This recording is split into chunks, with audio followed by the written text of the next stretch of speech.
All right, welcome everyone. We are live. Today, I wanted to talk about Venture. I think it's finally time. Sonny Mick, hello, welcome. Jen, hello, welcome. I think it's finally time we talk about Venture because I've made a substantial amount of progress, and I think we might be less than a month away from an actual digital release of the player's guide. So I'm going to turn down the music here. And today what I want to do is I'm going to be making.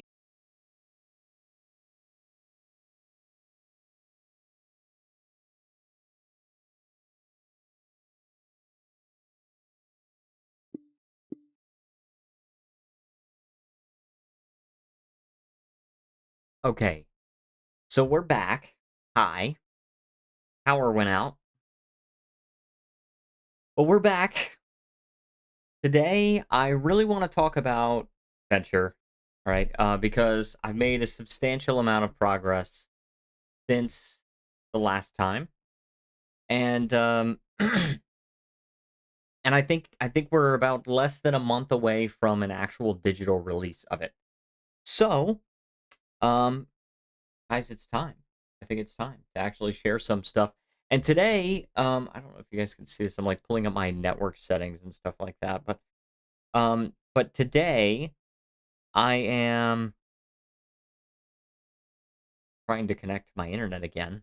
My whole thing had to restart. I don't even know if I'm on my hotspot right now, so I might. Hi again. Hello, Jen. Um, so today, and I pulled this "Be Right Back" thing just temporarily, just so I could bring up the music again. Okay, here we go. We got some music going. So I'm going to be making a character, and I'm going to also be walking through the player's guide, the player's guide is definitely going to be the first book that's released, but I have multiple books planned. So let me zoom out a little bit here just so we can see everything involved with everything. That looks about right. So what you're looking at right now, I think Wi-Fi is okay now. Yeah, I think it is. It's in the same house right now. Isn't that cool? So good. All right, but anyway, so we have the Venture Player's Guide. I'm planning 4 different books, but of course these things take time. They take a lot of money. Ideally 5 books, actually. So I would want to plan the Player's Guide, the Lore Master's Guide, the Setting Guide, the Bestiary, and an Adventure. Number 5 would be an adventure. And I don't have any idea of what I want to do for the adventure yet. I'm going to have to work with some people who have more experience in this sort of thing. The other books are at various stages of completeness. I guess the setting guide is closest to being complete after the player's guide, but the player's guide is almost complete. All right. Basically, all I have left for the player's guide is like the cover and some art, some interior art. But this is the logo, by the way. This is Venture's logo. I had it redone. You can see a different logo in the top right corner of the character sheet. I'm gonna get this changed. This was human made. I mean, what you're gonna see today, you're not gonna see any AI art. I took all of it out. I'm having totally human made art because I want that, you know, badge of approval, 0 AI, right? So there's no AI art in anything you're gonna see today. This was human made, but I wasn't really that happy with it, so I got it redesigned, and I really like this guy that designed it, Arlind Komnenos. Very cool that he's from the Komnenos dynasty, because that's a very famous dynasty in Anatolia, I guess, represent. But anyway, so we're gonna walk through Venture. So what is Venture? All right. First of all, there is a cover. It's a little teaser. The cover's not finished yet, obviously, but a little teaser. We have a description. It's the thriving city of Varello on the Sea prospers via the mines bringing gold from the Varellan vein. the majestic Republican Council, and the confidence of the Varnic people. So this, that scene is going to be depicted on the cover. I've already got the text that I want on the cover as well. And I've got, hang on, I'm going to set this to loop. There we go. Now the music will be looping, so you guys are going to hear the same song throughout the entire screen. Hope you guys are okay with that. And we got the cover designed by Catherine High. This is all written by me. It's kind of funny. One of the people that I work with, I was kind of trying to tell him about the game. I was like, hey, we need some play testers, whatever. And he's like, is this game AI generated? And I said, no, this is made by me. It's made by me totally, and it's made. I pulled on my experiences playing D&D, but also, I just pulled on what I wanted to change about D&D, and I made my own systems and all things like that. So it is definitely not AI. And I hate that we have to really say that now, but no, this is all me. What you guys are gonna see is a totally original creation that I started last June, or maybe it was early July. It may have been early July, like July 1st of 2025, and I started working on the player's guide, which at the time the document was just called Venture Rules. But I've done a lot of work formatting it. As you can see, I have a table of contents, which I just added today, by the way. Done a lot of work formatting it and everything like that today. And it goes all the way up through page... Actually, this should be updated. 273, right? So, I'll go ahead and read the introduction. Guys, feel free to let me know in the chat if you have any questions about this. I really want to, first of all, zoom out a little bit. And I really want to explain how this differs from D&D, because it definitely, a lot of people are going to look at it and they're going to say, oh, this is just D&D. Definitely not. There's a lot of things differentiating it. And I think it's cooler. To be honest, I think it's cooler. I made the kind of tabletop RPG that I want to play. So, here we go, without further ado. Welcome to Venture, a narrative-driven tabletop role-playing game set in a world of swords, spells, and legendary deeds. Venture is a tabletop role-playing game, or TTRPG. In it, you create a character and take that character through exciting and dangerous ventures. You only need a few things to play. Friends, pen and paper, some dice, and an imagination. Once you have some friends together, it's time to choose who will be guiding the story along, narrating things outside your character's control, and adjudicating uncertainties. This role is known as the Lore Master, or LM. It is the LM's job to act as lead storyteller, but that certainly doesn't lock the other players out of telling stories of their own. The difference is that the other players control only a single character, while the LM controls everything else. If you're familiar with D&D, some of this is going to be old hat to you. There's descriptions of what a tabletop RPG is. But stay tuned, because I got some really cool stuff. We're going to make a character like that. Venture is not like a video game. Video games necessarily have limitations based on what the original programmers intended for you to be able to do. In Venture, you can decide to try to do anything you want. Your actions are limited only by the capabilities of your character and your imagination. Unlike other tabletop games, Venture is not competitive. It's a game where if one player wins, then everyone wins. The goal is to tell a fun story together. A character could die, sacrificing himself so the rest of the party could escape an angry Ashkin. But if everyone is having fun, then everyone has won. It is important to understand that ventures end only when you want them to. A group of friends could easily continue a venture for years if everyone was on board, or simply play countless short ventures over those same years with different characters. Beyond friends and an imagination, there are a few things that make Venture more easily playable. One is dice. A standard RPG dice set will do for Venture. This includes 7 dice.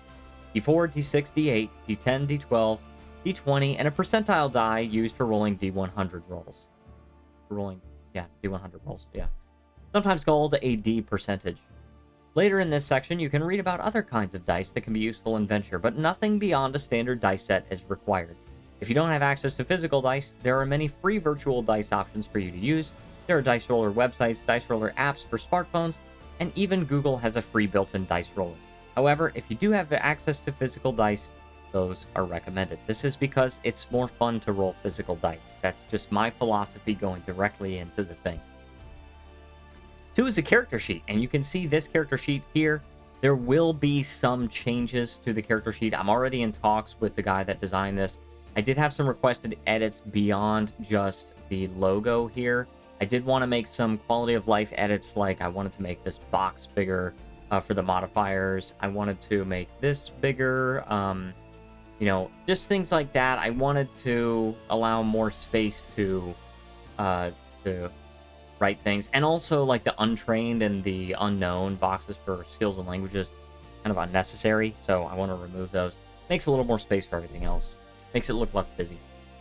While you can simply write your stats and abilities on a blank sheet of paper, a character sheet makes it easier to keep your inventory, skills, languages, and abilities organized. A virtual character sheet does just fine to this end, but Venture is meant to be played with a printed character sheet.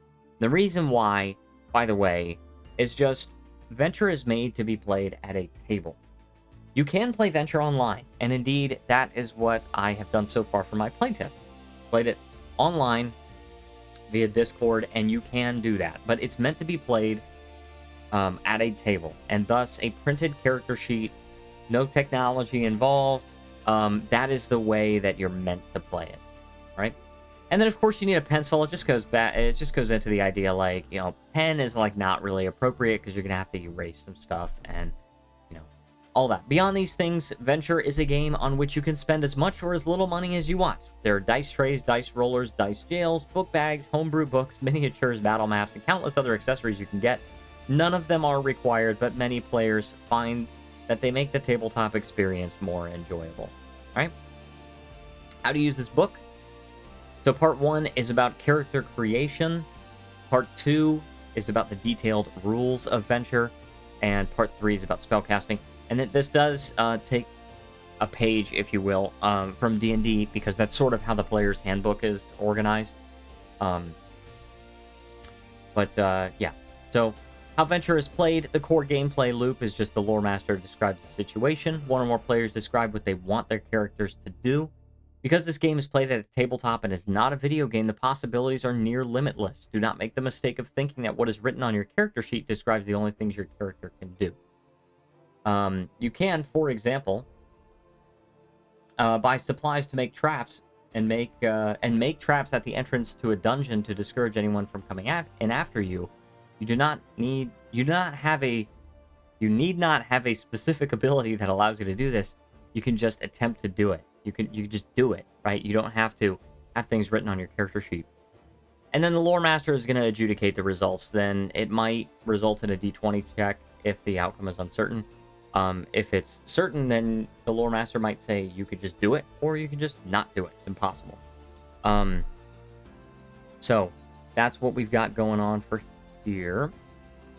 And let me go ahead and put a few things down here. I got some offers for doing the cover. All right.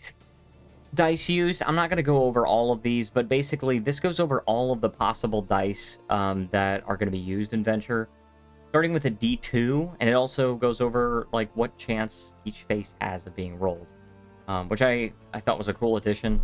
D2 is only rolled for a skill in which you have training and your proficiency die is a D4, and you'd roll a D2. Not everybody has a D2. And they're kind of hard to find sometimes, so you can just flip a coin, and then also you can just roll a d4, or you can roll a d4 and have the result, or you can what's it called? What am I trying to say here? You can roll a d2 or a d4 and have the result. So you could do like even and odds with any die, except for a d5, which is gone over here. D3 is used for rolling a skill check where you have training and your proficiency is a D6. So 3-sided dice can kind of be hard to find sometimes, so you can just roll a D6 and have the result. Yeah. And then you've got the standard dice, the D4, the D6, D8, D10, D12, D20, and D100. There are also some non-standard dice that can be useful in Venture. The D5 is when you have a D10 proficiency die and you roll check where you only have training, you roll a d5. And then there's alternative advantage and disadvantage rules where the variant rule includes where if you're rolling disadvantage, you roll a d16 instead of a d20. And then if you're rolling advantage, you roll a d24. And, so that's the alternate advantage and disadvantage rules. By default, it's a d8 penalty or bonus. So it describes the d20 checks, basically, and it does describe advantage and disadvantage here. So essentially, just so I can go over this, just for the people that are already familiar with D&D tabletop RPGs, when you roll a skill check, you're going to roll a d20, you're going to add your skill modifier, and total the results. If you have advantage, then you add a d8 to it, and if you have disadvantage, you subtract a d8 from it. And then, of course, there's the variant rule, where instead, if you have disadvantage, you're going to roll a d16, which locks you out of getting a critical success and makes a critical failure more likely. And then if you have advantage, you roll a d24, and you get a critical success on a 23 or 24 instead of just a natural 20, and it also makes a critical failure less likely. And in Venture, by the way, if you roll a d20 check, a nat 1 is just a failure no matter what. It's not like any kind of crazy critical failure. It's just an automatic failure. And a natural 20 is a success no matter what. So if you were asked to roll a saving throw, in D&D, it's like, hey, no matter what the total is, I can't succeed. But in Venture, it's like, if you roll 20, you can succeed. Just random freaking luck, So exceptions overrule. So if you have a specific rule that conflicts with a general rule, then the specific one is going to win. And truncate fractional results. So if you roll, if you roll a skill check where you only have training and it gets a 1, you cut that in half and that rounds down to 0. So that's like, hey, training might not even benefit you sometimes. All right. So we're going to go through character creation. Now, there is a sample character in this rule book named Cassius Vitellius, but we're going to actually go through and make a character. All right? First, I'm going to detail the steps, and then we're going to go through and make any kind of character. Guys, if you have a suggestion for what kind of character you want me to make, go ahead and let me know. There's very different character options in Venture than there is in D&D. And just for the sake of going over everything, we'll make a level 3 character, because that allows you to choose a discipline if relevant. So, basically, first of all, you want to talk with your LM, and what I might want to add to this is, like, think about the character that you want to play. Do you want to play a warrior? Do you want to play a mage? Do you want to play somebody who hangs out in the back and, like, picks people off with a longbow? What kind of character do you actually want to play? That's step 1, all right? Next, you're going to assign attributes. Now, there are 6 ability scores or 6 attributes in Venture, just like there are 6 in D&D. These are going to affect different things. They definitely differ, so definitely don't make the mistake of thinking they're exactly the same. But if you're familiar with D&D, then you're going to be, like, roughly familiar with the skills and and there are a few different ways of assigning it. There is a standard array, which is lower than D&D's standard array. This is on purpose. You got 14, 12, 11, 10, 9, and 7.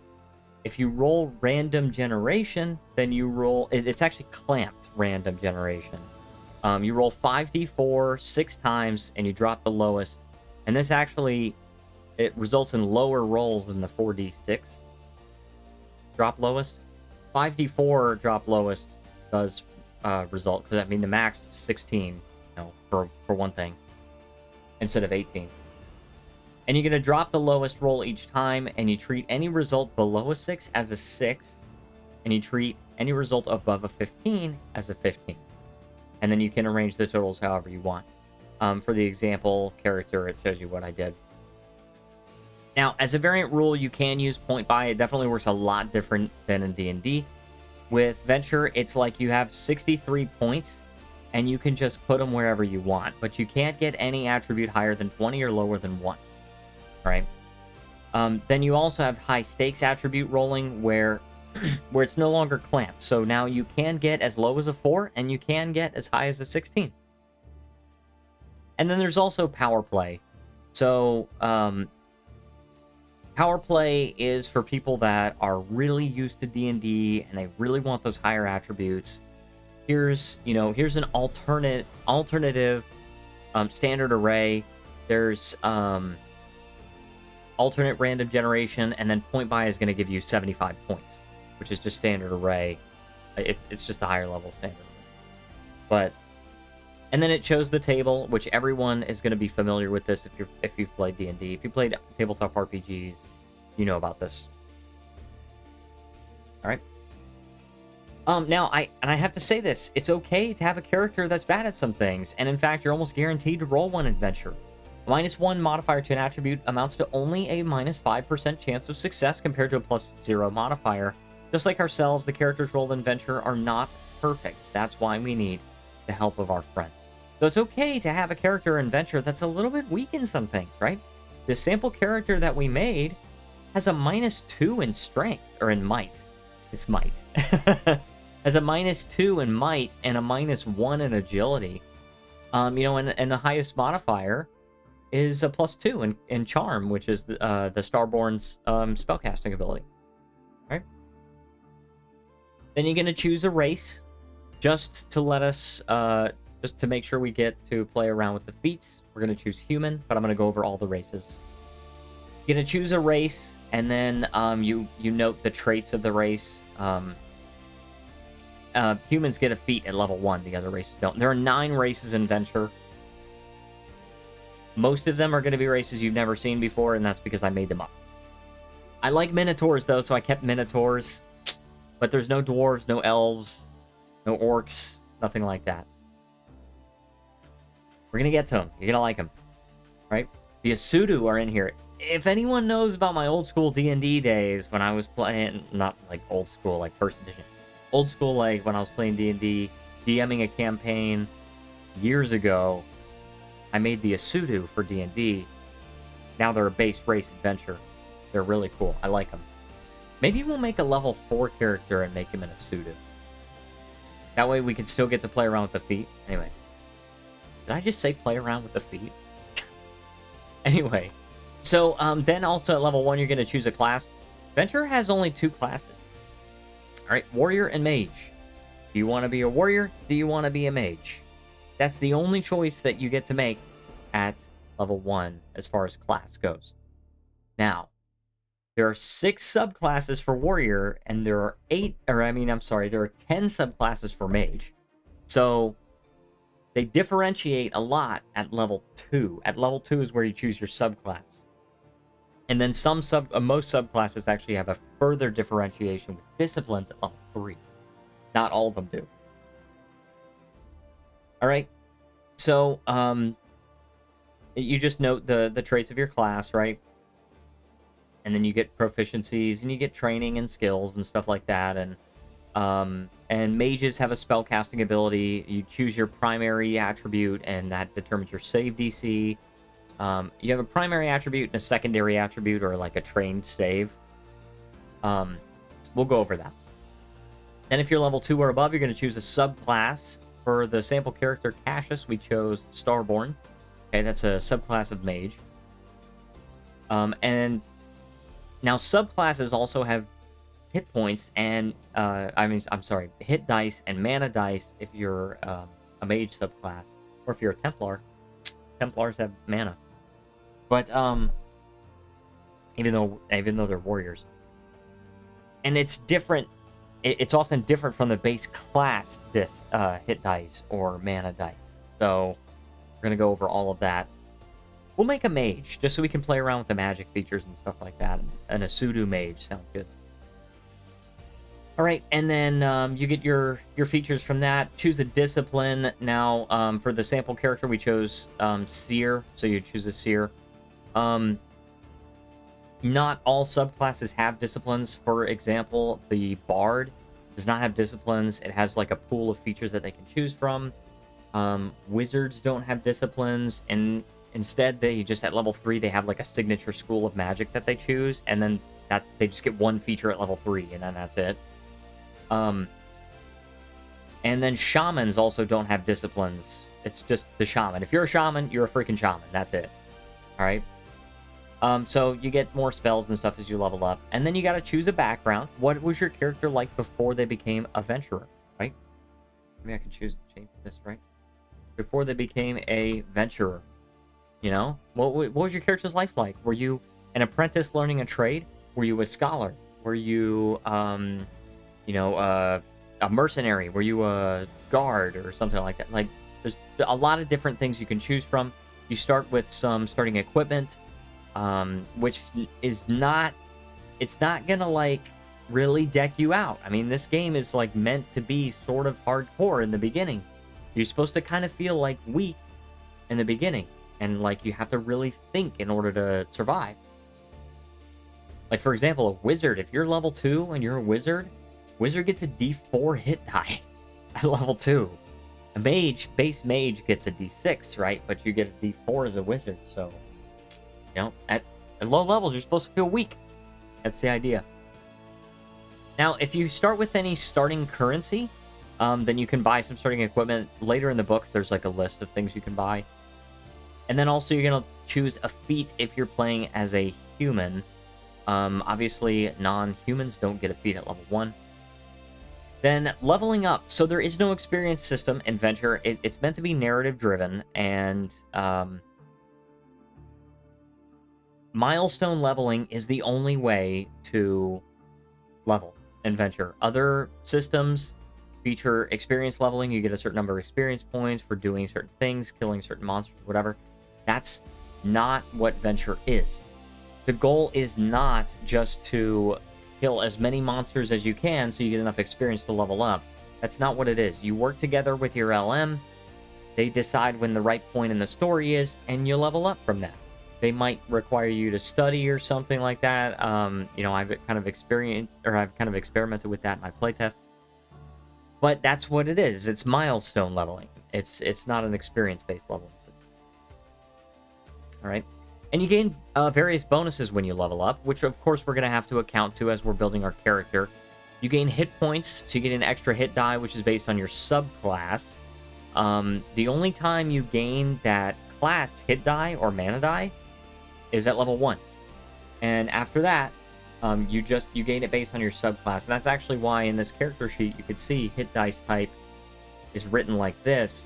Because let's say I'm a champion, okay, and I have a D8 because at level 1 warriors get a D8 hit die, but then after level 1 they get a D12, right? So if you're level 2 and a champion, you got a D8 plus 1 D12. I need to ask him to make that box bigger. The guy that's changing the character sheet. But so that's how it works. So you know you want to keep that in mind. Then you're going to gain mana points if your character has mana. If you are a Templar, you also gain a mana die. And then Sworn do not get mana dice. Sworn are a kind of mage that they get a very, very limited amount of mana. It's based on your will modifier. And so they don't get mana dice.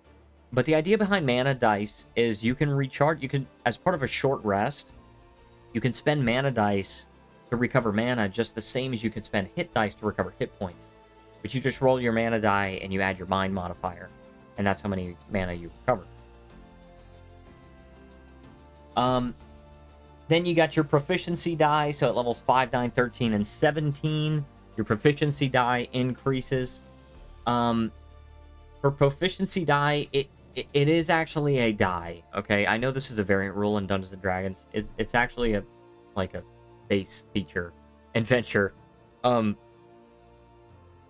It's a die that you roll. Anytime that you're required to make a check that involves your proficiency die, you got to roll the die. So since we're going to be level 4, it's going to be a D4. It changes to a D6 at 5, but anyway. Then you got an odd level bonus. So at every odd level, at every odd numbered level except for 1, you can raise 1 attribute score by 1 to a max of 24. And then at even levels, this is where it gets interesting because there is an even level bonus. And you have a number of different options on even levels. You can either increase one attribute by 2 to a max of 24, 2 attributes by 1 to a max of 24. You can take a feat, you can get training in 2 skills, you can gain proficiency in 2 skills which you're trained in, or you can gain expertise in 1 skill in which you're proficient. So you can kind of level up your skills if you want. If you're like finding yourself, hey, I want to get better with my thieves tools or something, you know, because I actually have in here, tools are skills. So you can choose, and it's called a thief's kit adventure. So if you say, hey, I want to get expertise in a thief's kit, you can choose that if you already have proficiency in it. But that's the even level bonus. And then at every odd numbered level, except for 1 plus level 20, you gain a feature based on your subclass.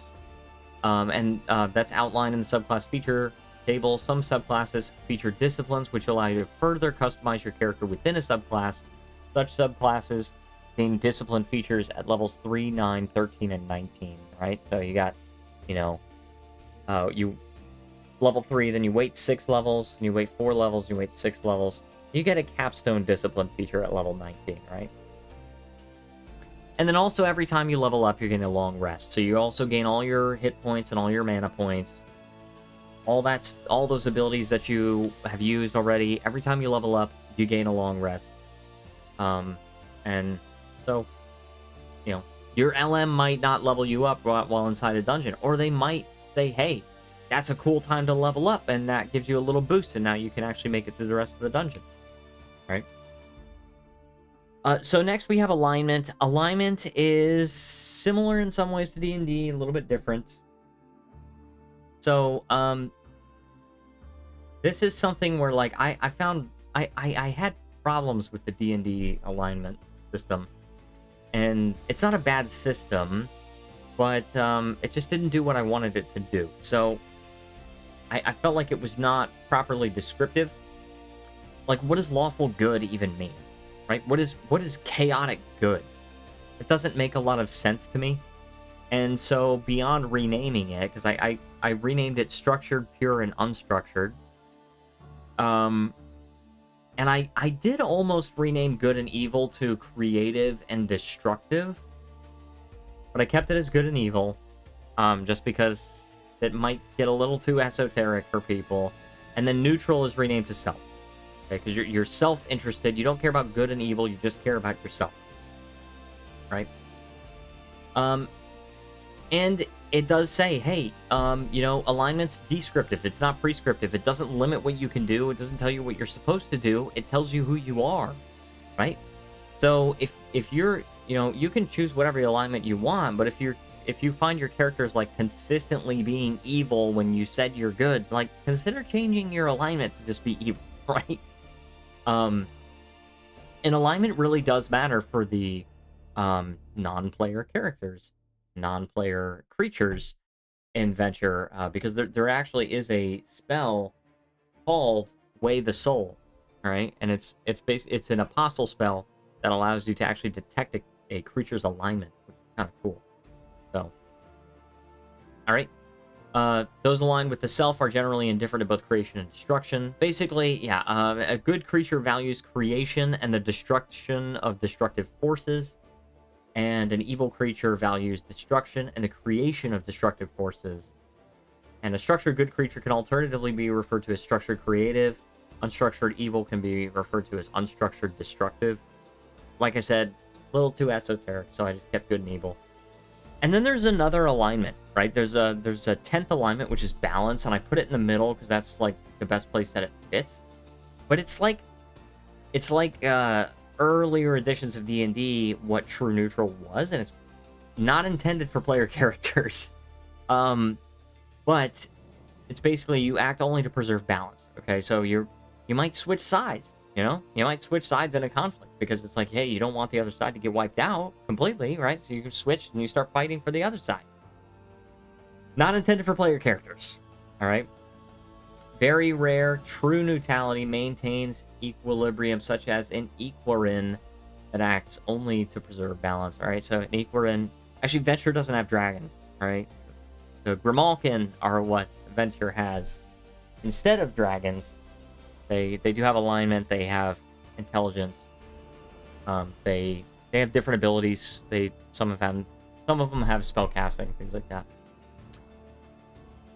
All right. So, and then I actually have a system here for choosing an alignment, which I think is really cool. So basically, if you cannot choose an alignment, if you're not sure which alignment your character should be, then, hey, why don't you choose some qualities that describe your character and then tally your points? Calculate the total for good, evil, self, unstructured, and unstructured, and then map it to alignment. So each quality below lists the points it contributes. Flavor text helps you visualize how it might manifest in play, or backstory qualities that pull in multiple directions reflect nuanced or conflicted motivations common in Endoxus. Endoxus is the name of the setting, which I plan on eventually trademarking. But we've got things like compassionate, merciful, protective of the innocent, sadistic, cruel, ruthless, and I actually have the 7 deadly sins and the 7 heavenly virtues, which are somewhere over here. It's like, yeah, here it starts with humble, proud, charitable, greedy, not greed, chaste, lustful, envious, temperate, gluttonous, patient, wroth, diligent, and slothful. All right. So then you just tally up the points, and it basically tells you what alignment you are. Using this tool, the balance alignment is not possible. This is because player characters are not generally intended to choose this alignment. Unaligned is also not possible for the same reason. Unaligned should never be chosen by a player character. All right. Now, alignment also corresponds to a plane of existence. The planes of existence. There's different planes of existence in the cosmology of Endoxus, and those are reflected here. I'm not going to go over all of them, but it's a cosmology. It's I was kind of inspired by the Planescape kind of thing, but this is definitely not, it's not just like a copy paste Planescape, because I purposefully did not read Planescape for inspiration. I just know a very cursory amount about Planescape, and I purposefully did not read it so that I wouldn't have any risk of copying anything, right? So I just have planes of existence that correspond to alignments. All right, there's some other alignments that don't appear, that they don't correlate with a specific alignment. So they have the ethereal plane and the plane of dreams, and depending on the setting, there might be others, right? So it opens it up for other settings, and that's I want to open that up to the community. If you want to make another setting for Venture, it'd be pretty cool, right? I have the flagship setting Endoxus, but it'd be pretty cool to have some other settings. And here's also a variant rule. Basically, if you want to have your character not be from the material plane, like if they're from a different plane of existence, then hey, why don't we give your character some traits based on that, right? So you have the different traits here. I'm not going to go over them. It's just a variant rule. Many LMs probably won't use it, but it's a narrative kind of thing. If you're unstructured evil, hey, there are no laws. If you kill somebody, their possessions are immediately yours. Conflict is celebrated. Kindness is perceived as weakness. Those who show it draw predators like blood draws sharks. Things like that, right?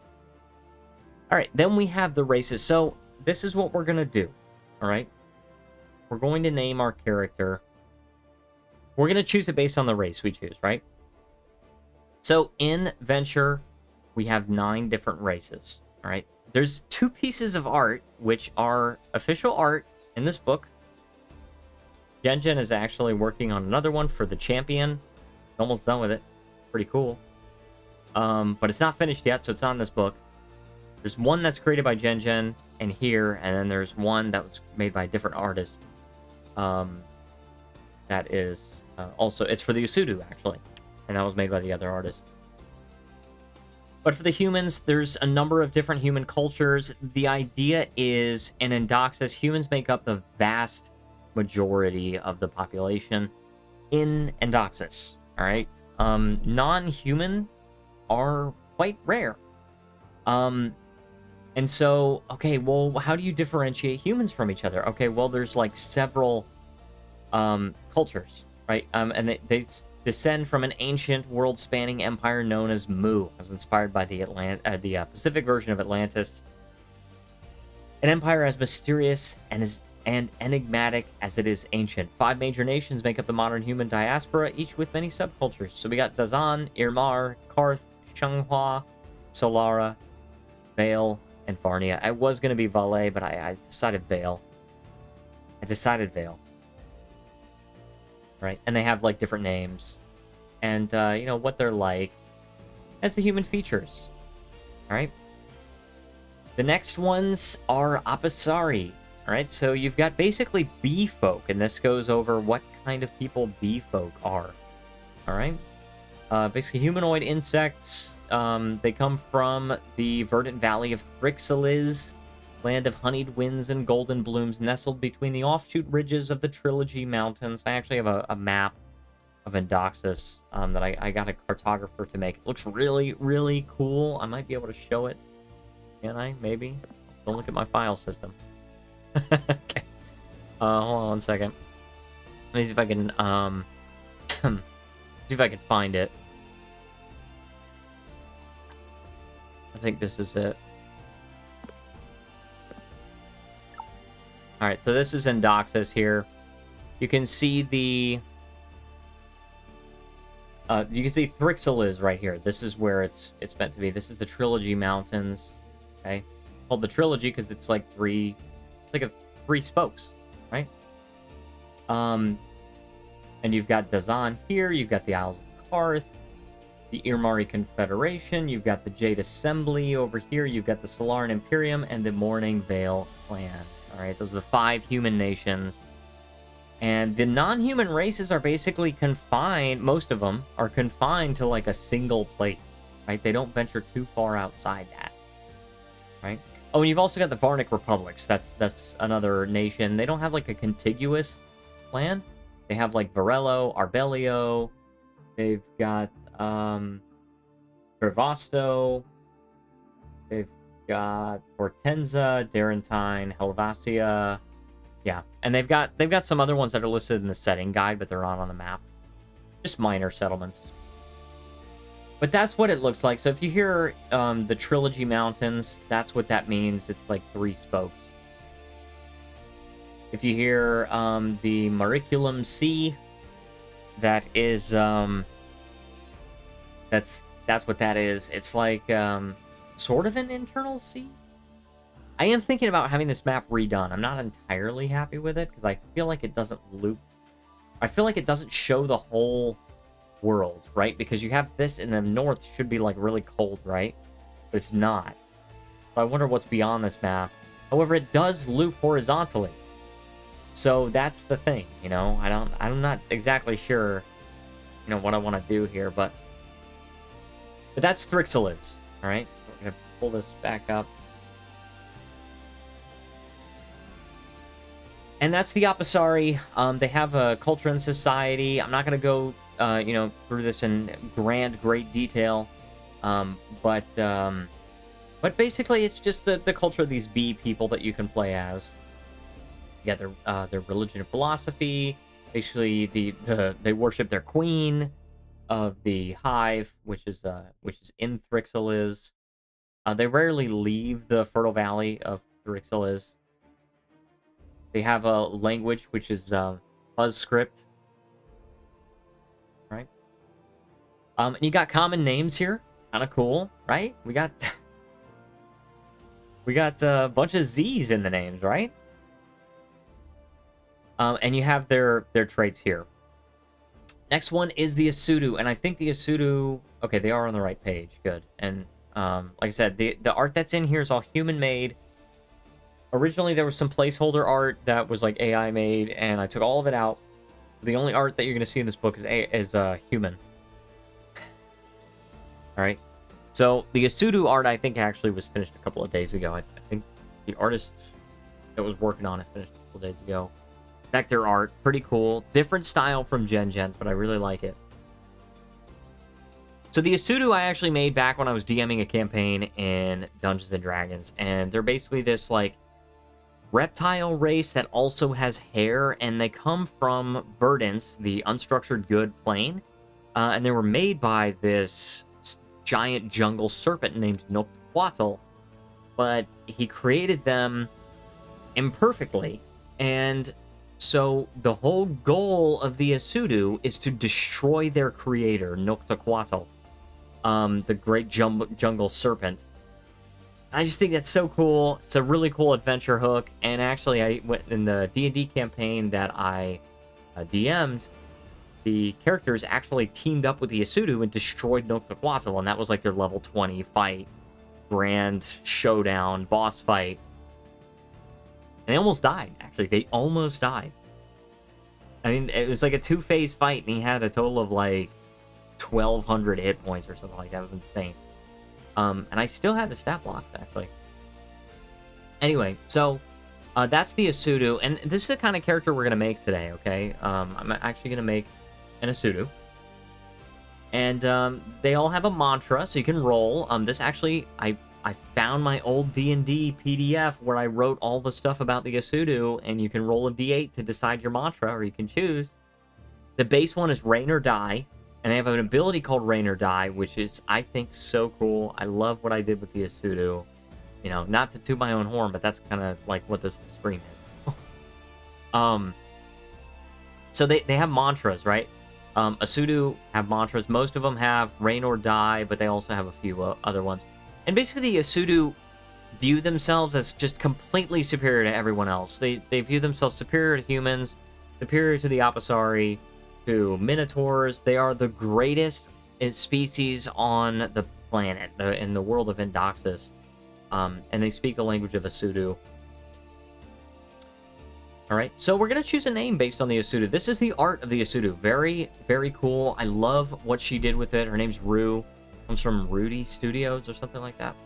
And basically this reptilian race, they got some bone spikes here. And they have hair as well. So there's a reptilian race with hair on their heads as well. I just think that's really cool. But Asudu names are sharp, precise, and sibilant, often evoking strength, dominion, or natural forces. They frequently append clan epithets or honorifics tied to conquest or exile. Right? So we got masculine names. We're gonna name our character Borthak Noctkai, which means creator killer in the Asudu. Right? Noctuatl is their creator. Their goal is to destroy him. Yes. So we can fill out a few things on our character sheet based on the Asudu features, right? So we know our walking speed is 30 feet. Type that in there. Asudu reach full maturity after about 50 years and have an average lifespan of 300 years, though some rarely live to be as old as 500. Okay. Asudu tend to be between 6 and 8 feet tall, weigh between 180 and 325 pounds. Fluent in Asudu and have a basic understanding of one other language of your choice. Regardless of which you choose, you gain at least recognizability and sibilance. So, that's what we're going to go over here, all right? I'm going to put this where you guys can see it. At the end of page 1, now, the language of Asudu is actually not on this version of the character sheet. This is one of the things that I need to get revised from this character sheet, but we're going to pretend that it's like Umbral, okay? Fluent in Asudu language. Basic understanding of one other language of our choice. Okay, well, you know what? Where are we going to be? Let's say that, let's say we're like a mage mercenary from Arbelio, because Arbelio is like a hub of mercenaries in the Varnic Republics, right? We're over here. That actually makes a lot of sense for our character. So, we're gonna have basic understanding in Varnic. That's the language that's spoken in the Varnic Republics. We have basic understanding of it. We can sort of communicate, right? And then regardless of which we choose, we gain recognizability and sibilance. It's renamed to sibilance. Sibilance And Torkai Shell Script is renamed to just Shell Script. Yeah. All right, and then we gain +1 might and +1 will. We haven't decided what class and subclass we're gonna play as. I'm not sure yet. But we gain keen hearing, first of all.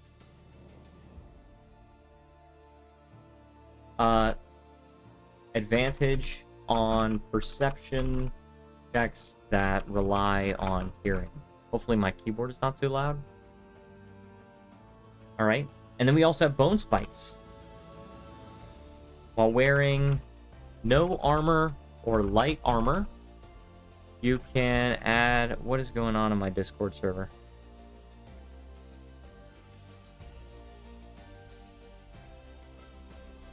What is this? Is this a spammer in my Discord server? Oh, yeah. Yeah, this is like a spammer in my Discord server. I'm banning them.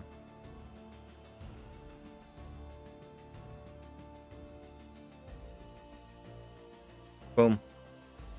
You're dead. You're done. Alright. Sorry about that. I had to ban somebody in the Discord server. Let me know, guys, if you want the link. I actually have a venture Discord server which you can join.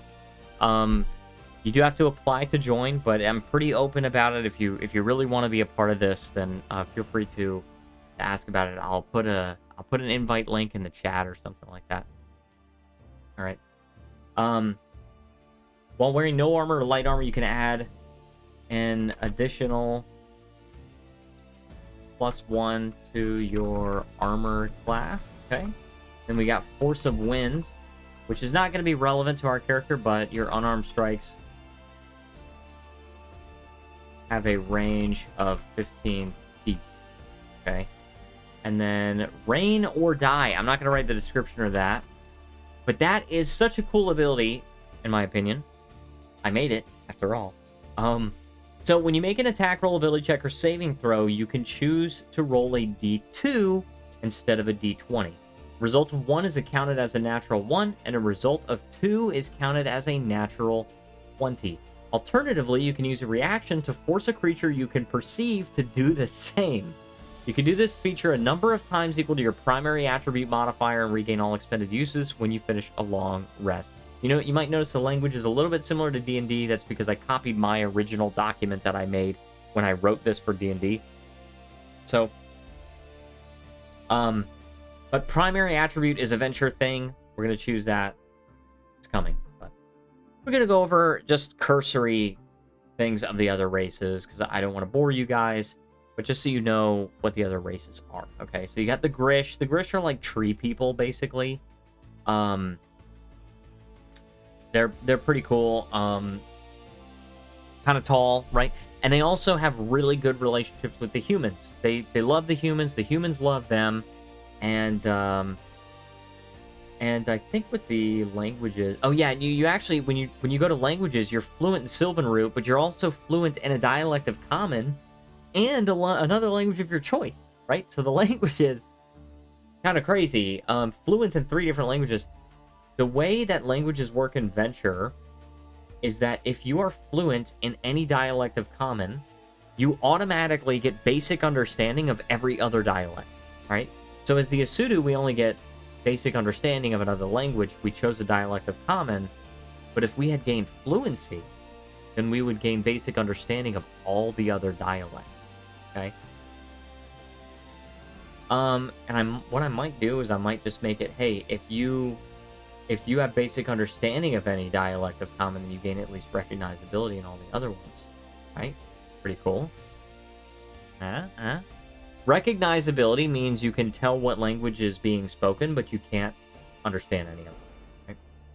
So that's the Grish, right? They have a root ability. They got photosynthesis. Minotaurs. I love Minotaurs from mythology. This is like the only recognizable race in Venture, aside from humans, is Minotaurs. I love them. I think they're so cool, and I kept them in Venture, okay? They get the +2 might.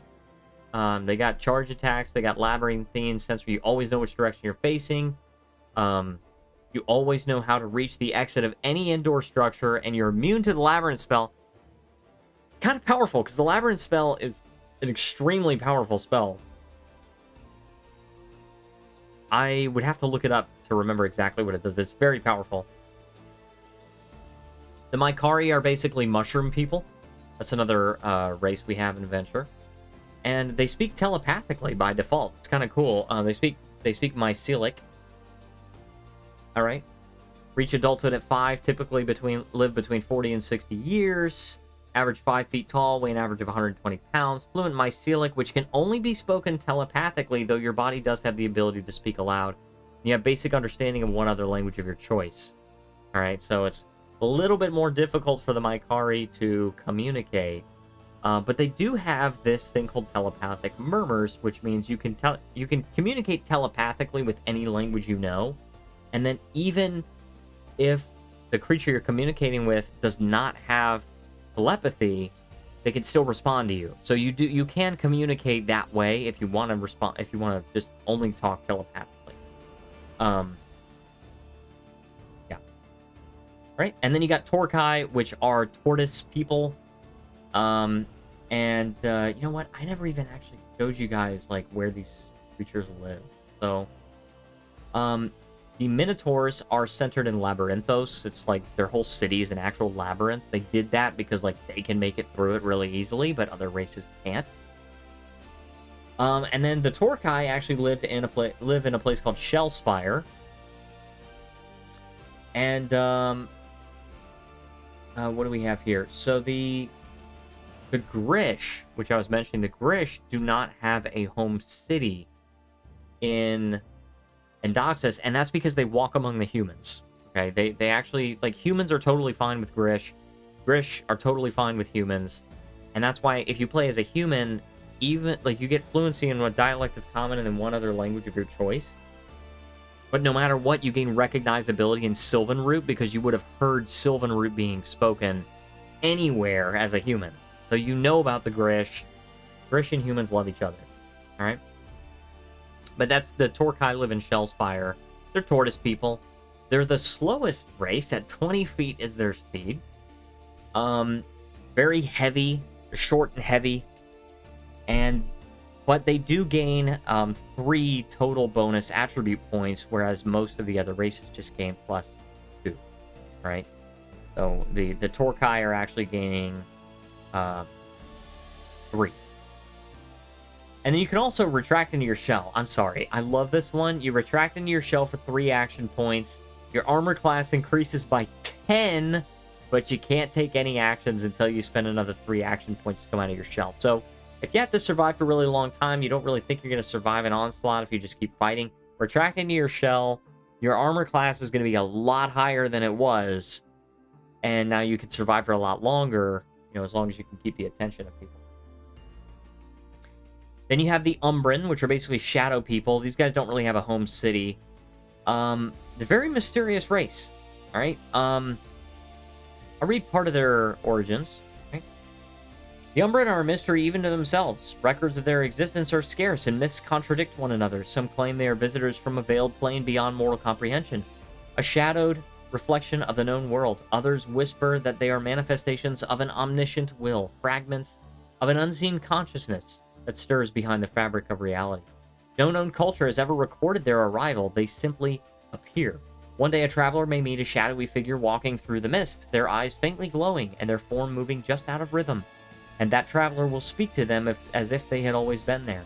Then in time, the Umbran vanishes again, leaving no trace, only silence. Historians, philosophers, and even mages have tried to uncover the truth, but all attempts end the same way: confusion, missing memories, and half-finished notes written by hands that can no longer recall what they meant. For every scholar who studies the Umbran, there comes a point when the ink itself fades from the page. Nobody can figure out what the Umbran are. They just appear out of nowhere, and they just disappear out of nowhere. Like, a few live for... so, if they can be said to have a society as one of solitude and purpose, they do not build cities or form nations. Instead, they drift quietly through Indoxus, guided by motives even they seldom understand. Some appear as wanderers, others prophets, assassins, or guardians. A few live for decades in peace, forming of friendships and attachments, only to disappear the instant their unseen task is done. They bear faint traces of individuality, habits, speech, quirks that suggest mortal roots, yet something in their presence always feels off. They move without sound, speak with careful precision, rarely express emotion beyond a soft melancholy. They seem always aware of things unseen, glancing toward empty corners or pausing mid-sentence as though listening to another voice. Those who live among other races are quiet observers, curious but detached. They often help others in small or inexplicable ways, saving a life here, delivering a message there, only for their paths to end abruptly, like a story missing its final page. So, basically, they appear out of nowhere, they disappear out of nowhere, and, yeah. Every Umbran knows that one day, their purpose is going to end one day. When that day comes, they don't die, they simply cease, dissolving like mist at dawn.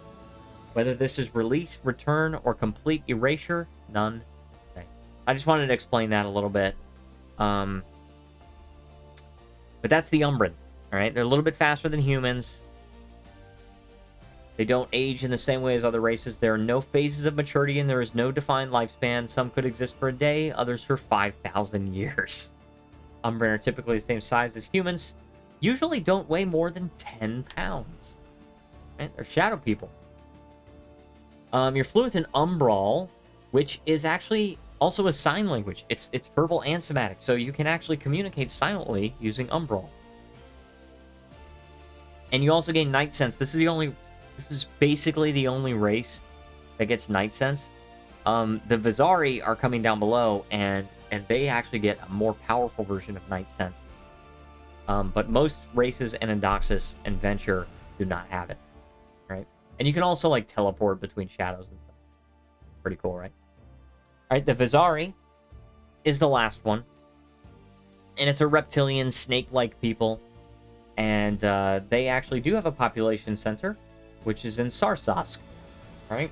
And the Vizari Bog, right? I researched marshes and swamps and bogs and fens just for this, right? But that's their, that is where they are centered. That's where Vizari Society is centered. And this art, I have to, move it to the right place. But this was made by Gen. Right? Huge shout out to Gen for this amazing art of the Vizari. This particular piece of art is of a Vizari shaman, right? Summoning these little spirits and talking to them, right? As part of a short or long rest, which they can do. So, they're kind of like, they're a little bit similar to the Asudu in that they think they're superior to the other races. And they're kind of arrogant, and also the other races don't really trust them, right? They have a tendency to be cruel to the other races. They prefer contracts to war and diplomacy to conquest. Quite boastful and will not hesitate to strike to save face, often when their enemies least expect it. They are like snakes, so like they do have a tendency to go behind people's backs, right? Yeah, and they also come with a climb speed, which is pretty cool. All right, so you get fluent in sibilance, which is only spoken and not written, but I actually think I removed that. Yeah. Hold on, I'm gonna edit this. I already changed the rules down in the languages section, but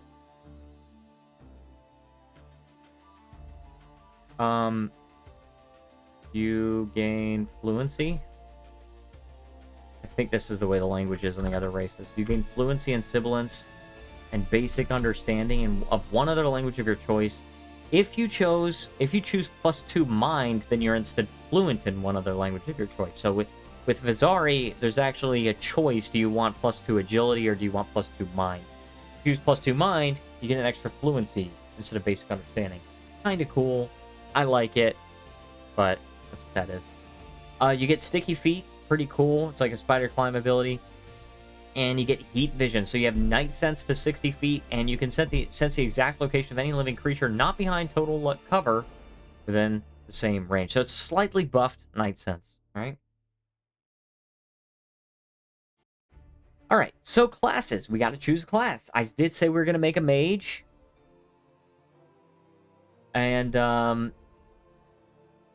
character's class is chosen at level 1. I'm not sure which subclass we're going to choose because we're going to make a level 4. Level 4, right? And subclass is chosen at level 2. Discipline, if applicable, is chosen at level 3, right? So we're not totally sure. But your character's class is chosen at level 1. You gain proficiencies associated with it. You can choose 2 of the available saving throws, 1 to be proficient in and 1 to be trained in. The one you're proficient in is your primary attribute, and it affects the save DC of your abilities and spells. If you're a mage, your primary attribute is also your spellcasting ability, and we are making a mage, so that's going to be relevant. It affects which subclasses you can choose based on what your spellcasting ability is. This will limit which mage subclass you choose at you can choose at level 2, so choose carefully. Your character will be proficient in certain skills, weapons, and tools, allowing them to perform better with them. When you roll a check with something that uses your proficiency bonus, you roll your proficiency die and add the roll to the result. This represents the variability of your skills. Sometimes you may have an off day.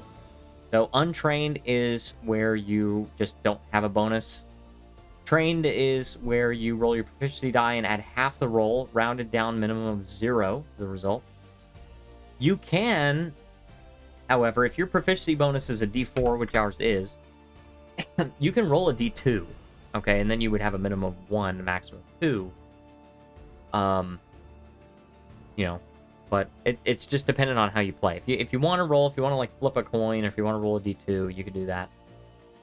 If you want to roll a D4 and round down, then keep in mind that you actually have a 50% chance of a 1, and a 25% chance of a 2, and a 25% chance of a 0. So,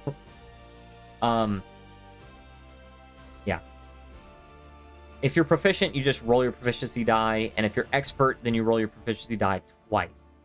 Okay? And that's reflected here in all the skills and stuff like that, right? Again, in the revisions, you don't need an untrained column, and you don't need an untrained column or an unknown column for languages. It's completely unnecessary. The intention is that you roll your proficiency die every time you use an ability that requires it. However, for the sake of fluidity of play, you can instead just roll your proficiency die once when you finish a long rest, and then use that result until you take another long rest.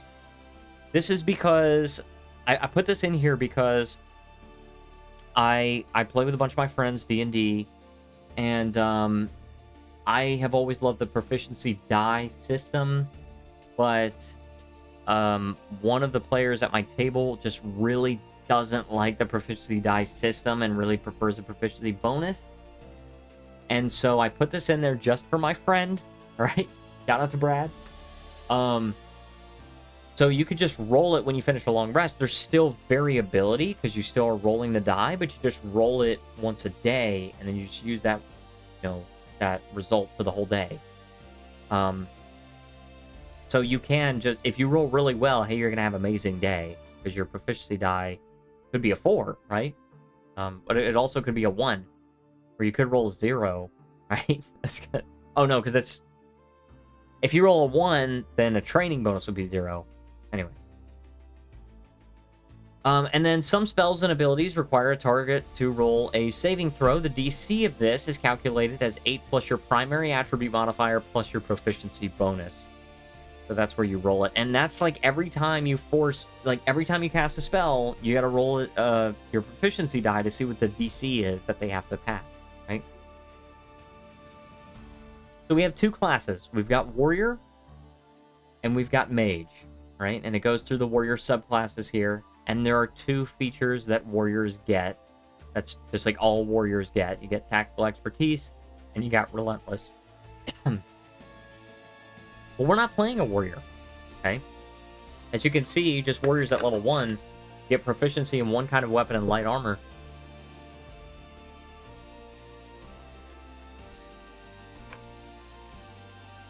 And then you get proficiency in a skill, proficiency in 1 attribute saving throws, etc., etc.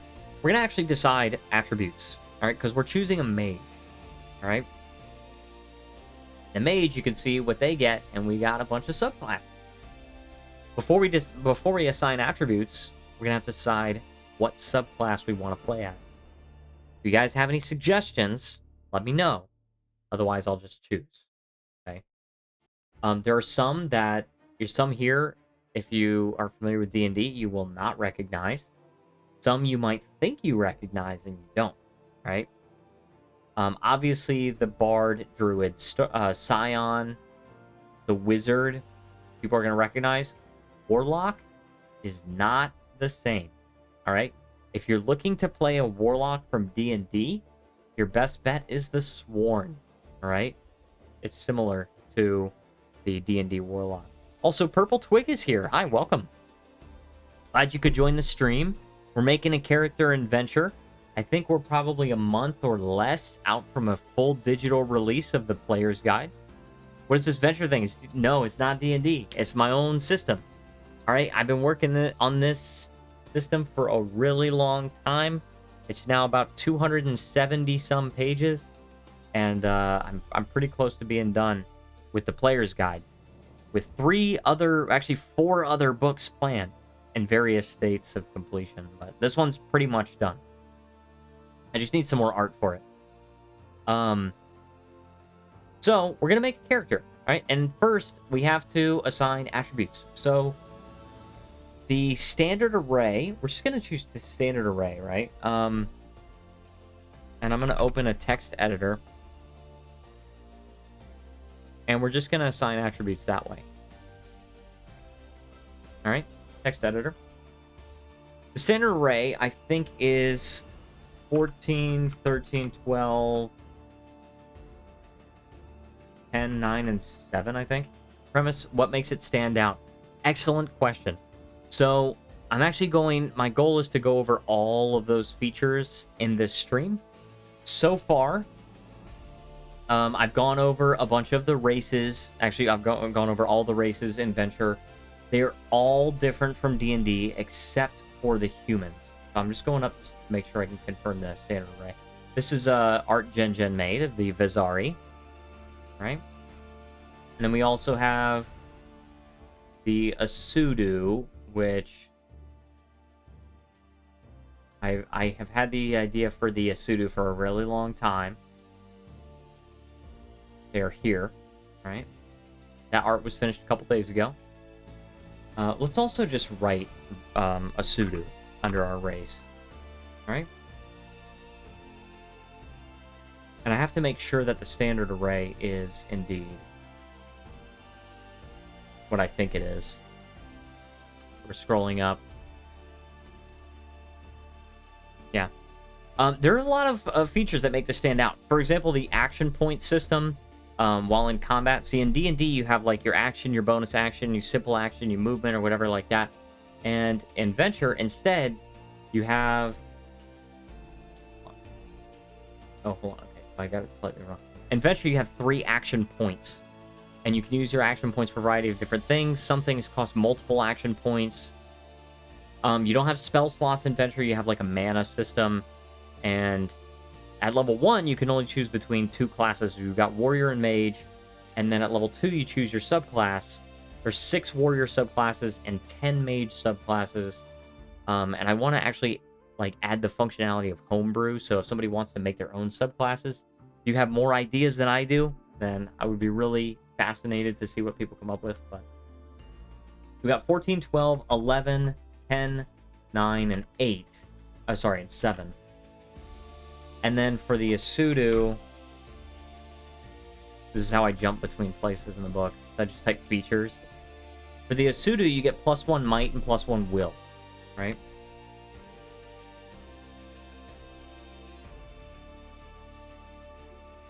All right, we're gonna go to Mage Features. All right. So, if we want to make it synergize with our will bonus, then we would want to choose the Apostle, the Druid, the Scion, the Shaman, or the Sworn. Any one of those could be really cool. So technically, you could just spend all your points on attacks and not move at all. Wouldn't it cause some issue? So indeed, it could. That's why there's actually a mechanic called the successive attack penalty, where the second attack that you make in the same turn gives you a -5 penalty to hit. So you can hit, it's just less likely. And the third one gets a -10 penalty to hit. Now, warriors get a feature at level 5, which means that their first 2 attacks do not incur the successive attack penalty. I renamed this. The successive attack penalty. And then the third one just gets a -5. And the same applies to cantrips, actually. Successive attack penalties also applies if you cast a cantrip that requires an attack roll. Then it's -5 to the attack roll on the second one, -10 on the third one. And then if it requires a saving throw, then it's -5 to your save DC, -10 on the third one. So you can just spend your entire turn attacking and just attack, but you're going to have reduced chances of success. And that's just to balance it out. 15 levels? No, there are 20 levels. Yep, it goes all the way up to level 20. I felt that level 20 was a pretty good level. I do feel as though D&D kind of did it right with the 20 levels. I think that allows for a pretty good amount of progression while not just like being boring features, right? So, I'm thinking Scion. Scion could be cool.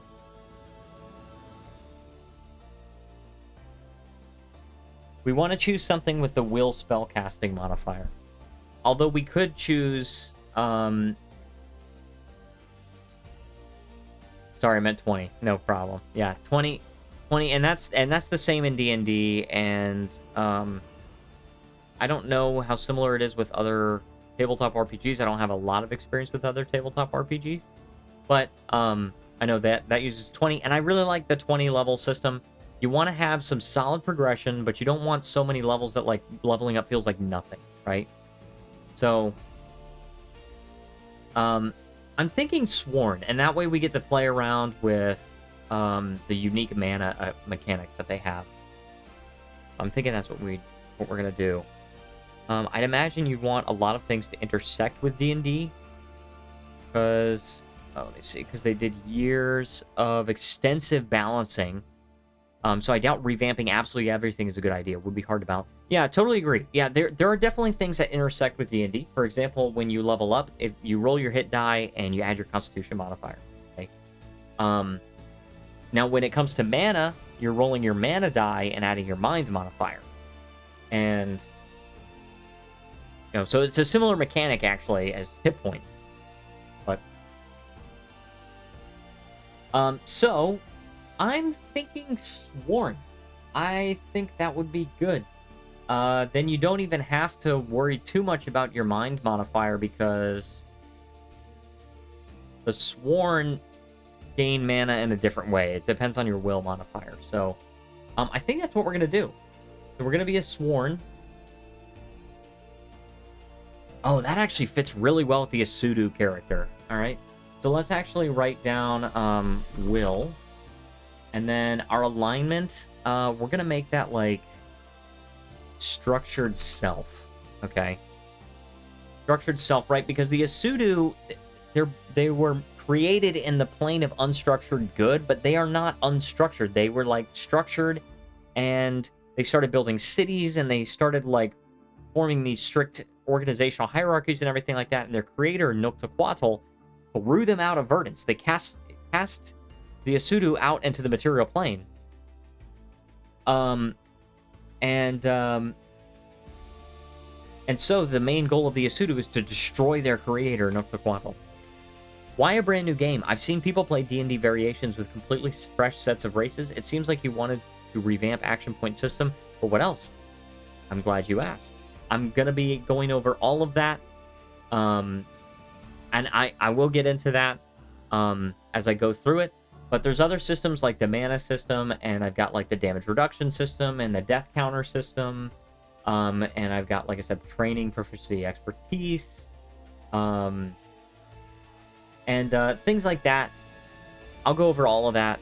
The magic system is like totally redone. I did take a few spells from the standard reference document from D&D. There's also a lot of original spells, and I actually wanted to add a new spell even this late in the game. I wanted to add a spell called regeneration, like lesser regeneration, greater regeneration. But I'm not sure yet. I'm not sure if I'm going to add it. I might just leave it as is. So I'm like planning on release. So this is standard array, right? Standard array is like this. We want will to be a really high thing. I'm okay with making charm a dump stat because like Asudu generally don't need to be charming. So let's make 9 might, right? Because we get a +1 might as an Asudu. And then we'll do 10 agility. And then we'll do 12 constitution. Totally new magic system. Seems hard to balance, but would be cool. Yeah, originally, all of the mana costs were multiples of 5, and in playtesting, that proved to be very, very high. Way too high, and it basically meant like at level 1 or level 2, you're like terrified to cast a spell because you're gonna use most of your mana. And especially once you get into spells that are like 10, 15 mana, and you only have 15 mana, it's like, oh my gosh, it's like even at level 3, like that's all of your mana for one spell. But no, so I changed it after some play testing, and now all the mana costs are in multiples of 3.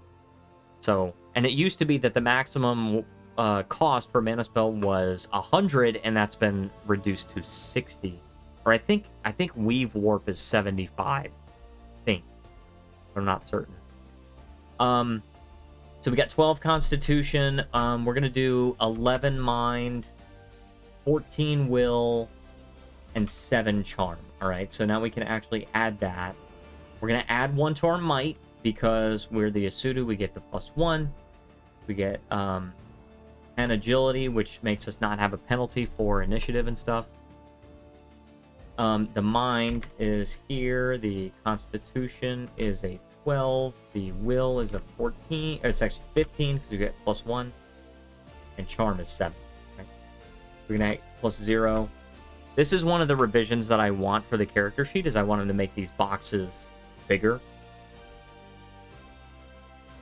So +0 modifiers on some of these things. Constitution, we get a +1. Do you still use D20 dice? Yes, it's a D20 based system. Make it a -2 for charm. Right?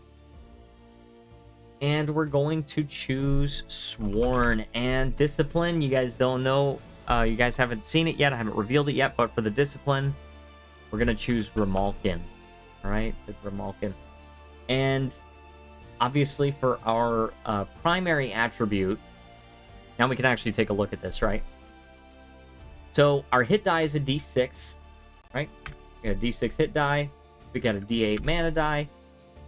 And our hit points at level 1 are 6 plus our Constitution modifier, which is 7. Of course, we're going to be increasing this as we level them up to level 4.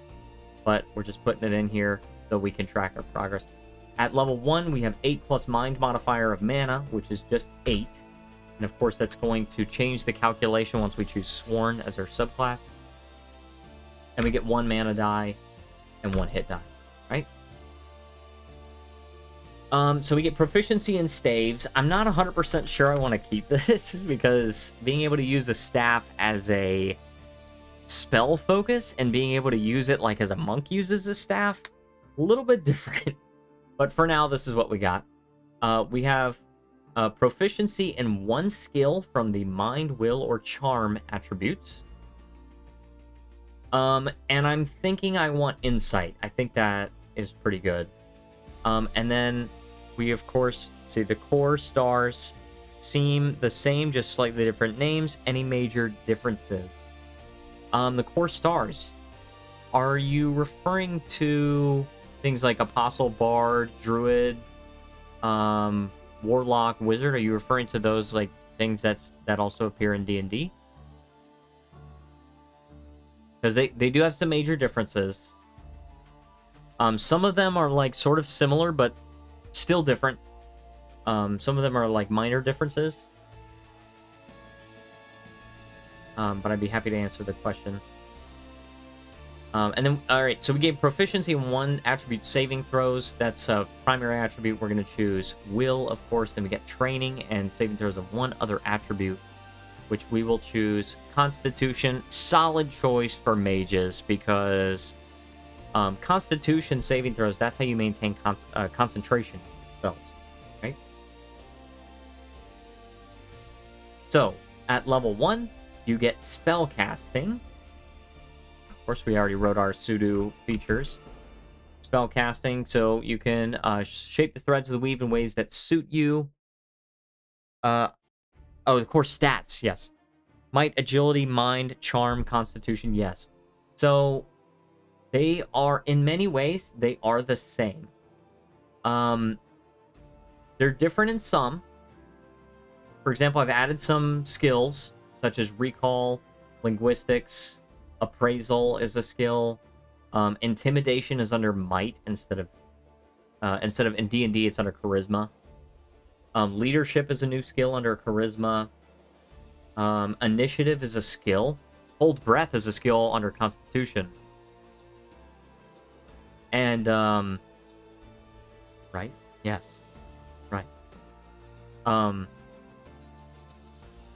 Yeah, like I said, this untrained column is like useless right now, so I do want to get that revised, but we will do that.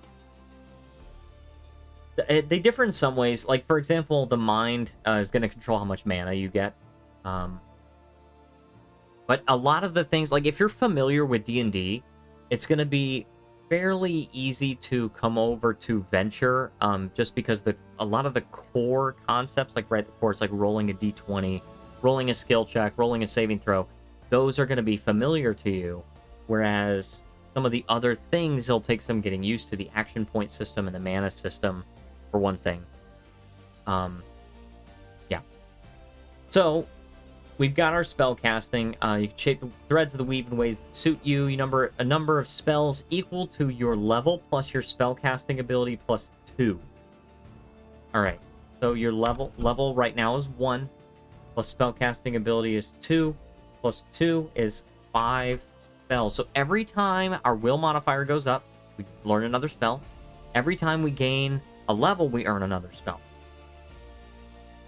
All right. You still have the whole advantage and disadvantage mechanic. I do, but it's one of 2 different ways. So the base way of doing it is it's just a D8 penalty or a D8 bonus. And the reason why is that proficiency is also a die, roll. At lower levels, your circumstances matter more than your own skill. So if you get an advantage on something, then that is in many ways more advantageous, pardon the pun, than you actually being really proficient in something. Whereas at higher levels, your own abilities are so powerful that you can get really good results without an advantage, or even if you're disadvantaged, you can still get really good results because you're just that good at it. And that's why it's a D8 system. There's an alternative. There's a variant rule that I have where instead of using that, you can roll a d16 for disadvantage, which completely removes the possibility of getting a natural 20, automatic success. And then advantage becomes a d24, where a roll of a natural 23 or 24 is a critical success. So it increases the possibility of a critical success from 5% to like a little over 8%. So you have an increased chance of success, a lower chance of critical failure, and more of those numbers are like on the higher end. So you're in general going to roll higher. That's the new advantage, disadvantage. You still have DMs, right? And the whole DM can bend rules if needed system. Yes. So In this system, they're called lore masters, LMs. The reason why is I wanted to make it more narrative focused. That's why we don't have experience. We only have milestone leveling. But yeah, the whole idea is, you know, if the LM wants to bend the rules, if the LM wants to, you know, say, hey, that's really cool, so you can do it. Or say, hey, I want to adjudicate this in a way that sort of makes sense, maybe. But it's cool to let you do it. Yeah, you can do that. So yeah, a great latitude is provided. Because, like I said, it's a narrative-focused game. So these rules are intended to give you some kind of structure, but also feel free to, like, go outside of that structure if it suits the narrative, right? The narrative serves the fun and not the other way around,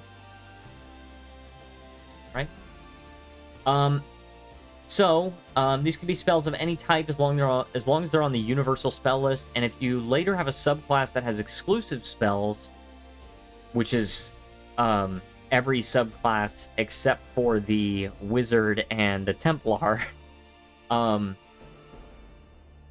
what's it called? Then you can choose additional spells from that subclass's list as well, and at levels 5 and 15, you gain additional spells from your subclass's list without them counting toward your limit. As long as you can pay the mana cost and spend the required casting time on a spell, you can cast it.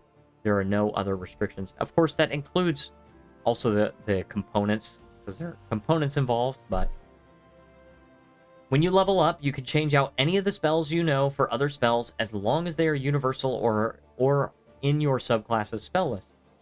And then you have a number of mana dice equal to your level. At level 1, it's a d8, but you may gain dice of a different type, such as the wizards gaining a d10, warlocks gain a d6, and sworn do not gain mana dice. I'm going to play a sworn. And then, as part of a short rest, you can roll a mana die, add your mind modifier, and regain mana. But of course, Sworn work differently because they regain all of their mana on a short rest. They don't have to spend mana dice. So, typing in a hype in there. And then at level 1, you also gain magical intuition. Oh, magical intuition. Once per short rest. Advantage on an Arcana check. Alright, so this is kind of, like, to be honest, kind of a weak ability, but you're getting spell casting, right? The warrior ability, as for a comparison, the warrior ability is tactical expertise. Once per short rest, after an ally deals damage to a hostile creature within 30 feet of you, you can use your reaction to make a melee or ranged weapon attack against the same creature. So you're, like, pressing an advantage. But you're also getting more hit points. No. Alright, and then it goes through the subclasses, right? This whole thing goes through subclasses. Let me know if there's anyone that piques your interest. We've got the champion. You've got the dark step. These are the warrior subclasses first. I put warriors first just because even though they're, like, lower alphabetically, I just like warriors and I wanted them first. And as I made this game, it turns out my two favorite subclasses are actually mage subclasses. It's the Starborn and the Shaman. Those are my favorites. You got the Duelist. Alright? The Duelist has a lot of disciplines. You've got the Monk.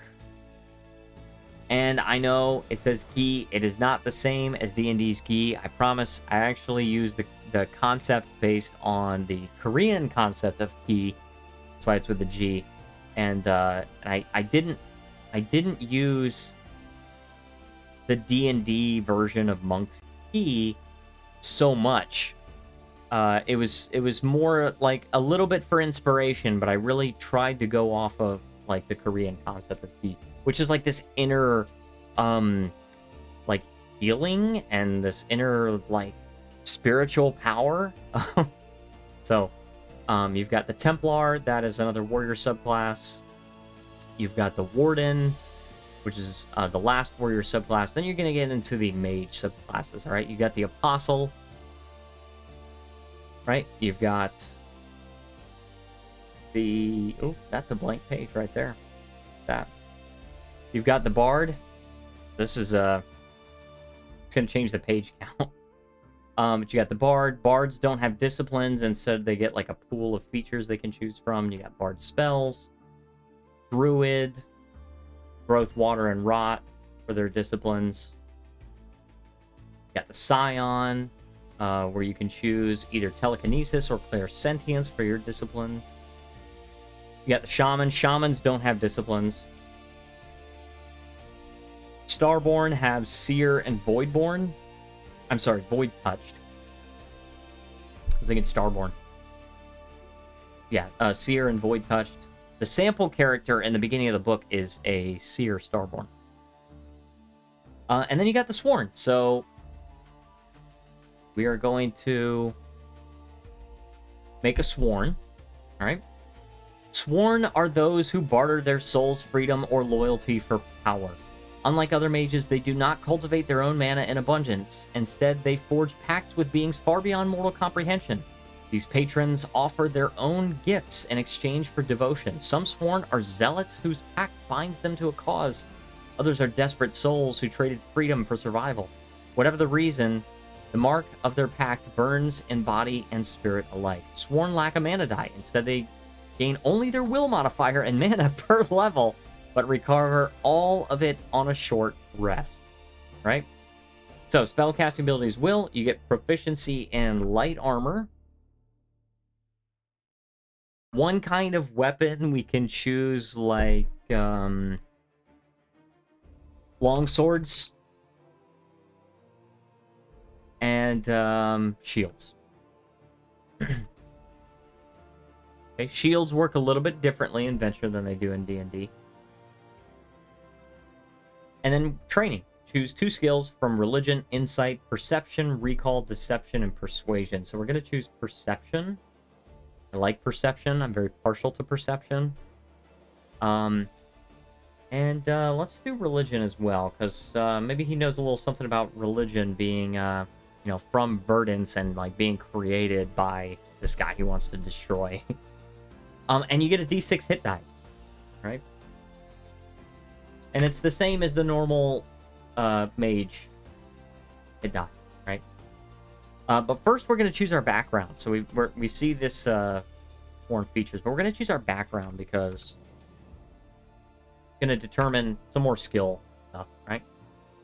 So every character has a story. In Venture, what your character did before becoming an adventurer is represented by his or her background, which is chosen at level 1.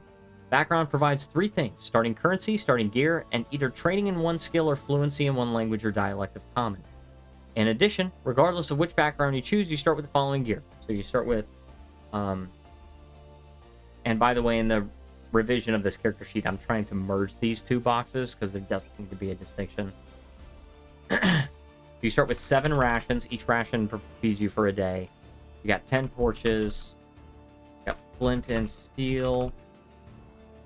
A bedroll. 1 simpler melee or ranged weapon. Let's do short swords because we're mages, and if you play as a warrior, you can start with an advanced melee weapon or a shield as well as leather armor. But we're not a warrior, so we can only choose a simple weapon. Let's choose a short sword. All right. And then we got the different backgrounds, right? Tazani Sandseer's apprentice. You got a farmer. You got a guard. We're going to choose a mercenary. Fought for pay, not for silly banners. Contracts were your only allegiance, and may still be. You learn to march long distances, endure poor conditions, and survive battles that others would die for. Experience taught you when to push forward and when to negotiate better terms. War is a trade, and you are a merchant in it. You start with 30 copper, which, by the way, is 1.5 silver. Right? Different currency conversions. And I based them off of, like, real-life conversion rates. Then we start with a spear, leather armor. Oh, yeah, I didn't even realize that. We're proficient in light armor, so we can use it. We got light armor. I'm sorry, leather armor. Spear. And a coin pouch with an old foreign coin And you get training in either athletics or persuasion. Of course, charm is not something we're really that good at. Let's go with acrobat, or with athletics, right? All right. And by the way, Paladin's a background. I went on the historic Paladins. Figured I could still use the name Paladin if I just make it like a historical Paladin and not like a D&D Paladin. So, sworn features. We're going to go with our sworn features now. As we level up to level 2, we gain our proficiencies. We're going to gain hit points. All right, so we can roll a d6, right? And if I roll a d6, I actually have some dice right here. I have some dice, right? I'm rolling a d6. This is my hit die. When you level up, when we level up to level 2, we're going to gain a d6 plus 1 hit points. I rolled a 2. We're going to gain 3 hit points. 10 hit points at level 2, right? And we're going to gain 2 mana points because of our Pact Mark. From this level on, when you gain a level, you only gain a number of mana points equal to your will modifier. However, you regain all your mana points on a short rest. So, we only have 10 mana points, which is very low. And I am going to go there. And then, of course, when we gain a level, we can learn another spell, right? Now, and when we get into the feats, I'm going to show you how you have a little bit of control over the amount of mana you get, because there is a feat that you can get if you want more mana, right? So, that's the level 2 feature, Pact Mark.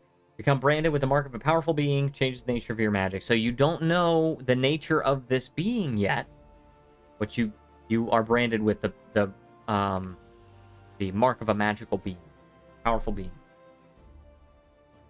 When you level up to level 3, you're going to roll another d6, and I rolled a 6. All right, so we're going to gain 7 more hit points. Now level 3. We gain 2 more mana points. We're up to 12 mana.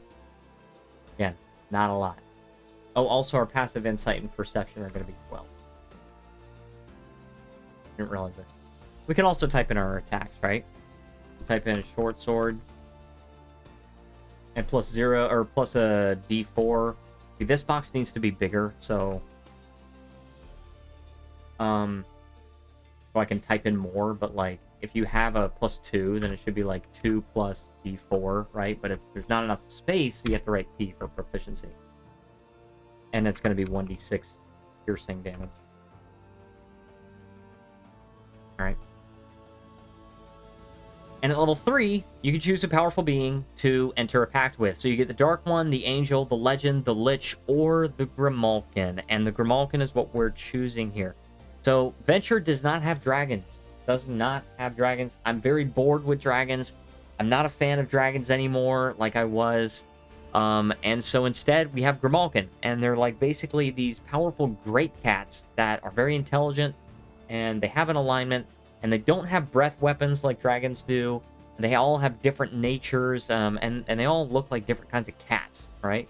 Funny thing is, I'm actually more of a dog person, but anyway. So, at level 3, you gain a feature from the Grimalkin discipline. First one is Mark of the Grimalkin. This took forever to make, by the way, because there are so many Grimalkin. Alright? There are 10 Grimalkin. There are actually 11. There's one unaligned one, but you can't choose it. Alright, so you become fluent in Grimalkin, first of all.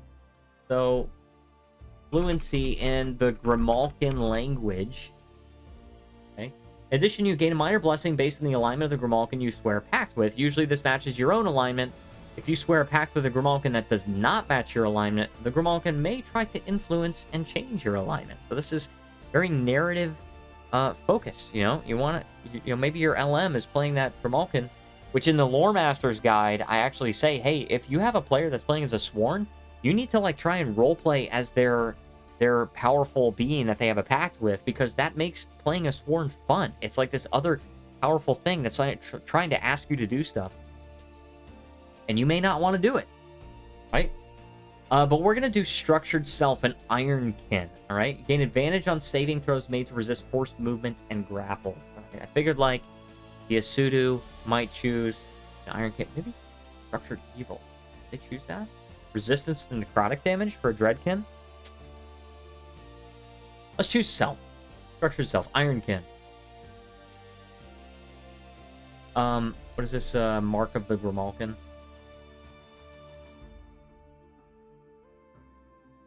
Ironkin. Advantage on saves made to resist forced movement and grapples. Alright. It's almost been 2 hours already. That's crazy. Guys, let me know if you want to join the Venture Discord server and become part of this before release. You get all the announcements of the development of Venture. Let me know. I got a Discord server that you can definitely join. So that's level 3, right? And then when you go to level 4, an interesting thing happens because you got the even level bonus, okay? So first of all, I'm going to roll my hit die one more time. Oh, and I rolled another 6, actually. I mean, I can, like, move my camera, but trust me, I rolled a 6. So we're going to gain... Oh, and then also at level 3, we gain an odd number... Hold on, before we level up, I did roll a 6. I'm going to take note of that. But at level 3, we actually gain an odd level bonus.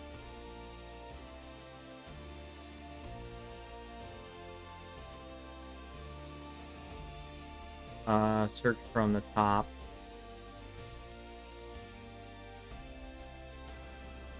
It's on leveling up. Here. But at every odd number level except for 1, you can raise one attribute score by 1 to a max of 24. So we're actually going to do that. We're actually going to raise our will modifier to 16, makes the modifier 3, which also means that we would gain an additional 3 mana because it's 1 for every level, although you don't get 1 for level 1. So I would say it's level 2 mana. Some of these things have to be, like, clarified in their rules, right? We're not at final edition. Okay? And then also you would gain another spell. You would learn another spell. You have 3 plus your level of 3 is 6 plus 2 is 8 spells now that you would know at level 3. Okay? We're going to go through the spells. We're going to get there, I promise. And at even levels, okay, you have several different options. The even level bonus is the big one, right? You can increase attributes, you can take a feat, you can gain training in skills, you can gain proficiency in skills if you train in them. So, like, for example, we have training in perception and religion. We could use that to level it up to proficiency in perception and religion, or we could level up this insight proficiency to expertise. So we could actually do that if we wanted to, but we don't want to. We want to take a feat. And feats are here. On page 134, it's in the table of contents, I promise. Powerful character options that can offer special actions, bonuses, or story hooks. Characters gain feats at every even level. Can gain feats. Okay, you don't have to gain a feat. Except 2 and 20. With proper training and your LM's approval, your character may be able to acquire a feat through narrative play. Again, I want this game to be narrative focused. So you might gain really strong training in something through the story, and your LM might say, hey, why don't you take this feat? You know, why don't you become an actor? Because you've been acting this whole time.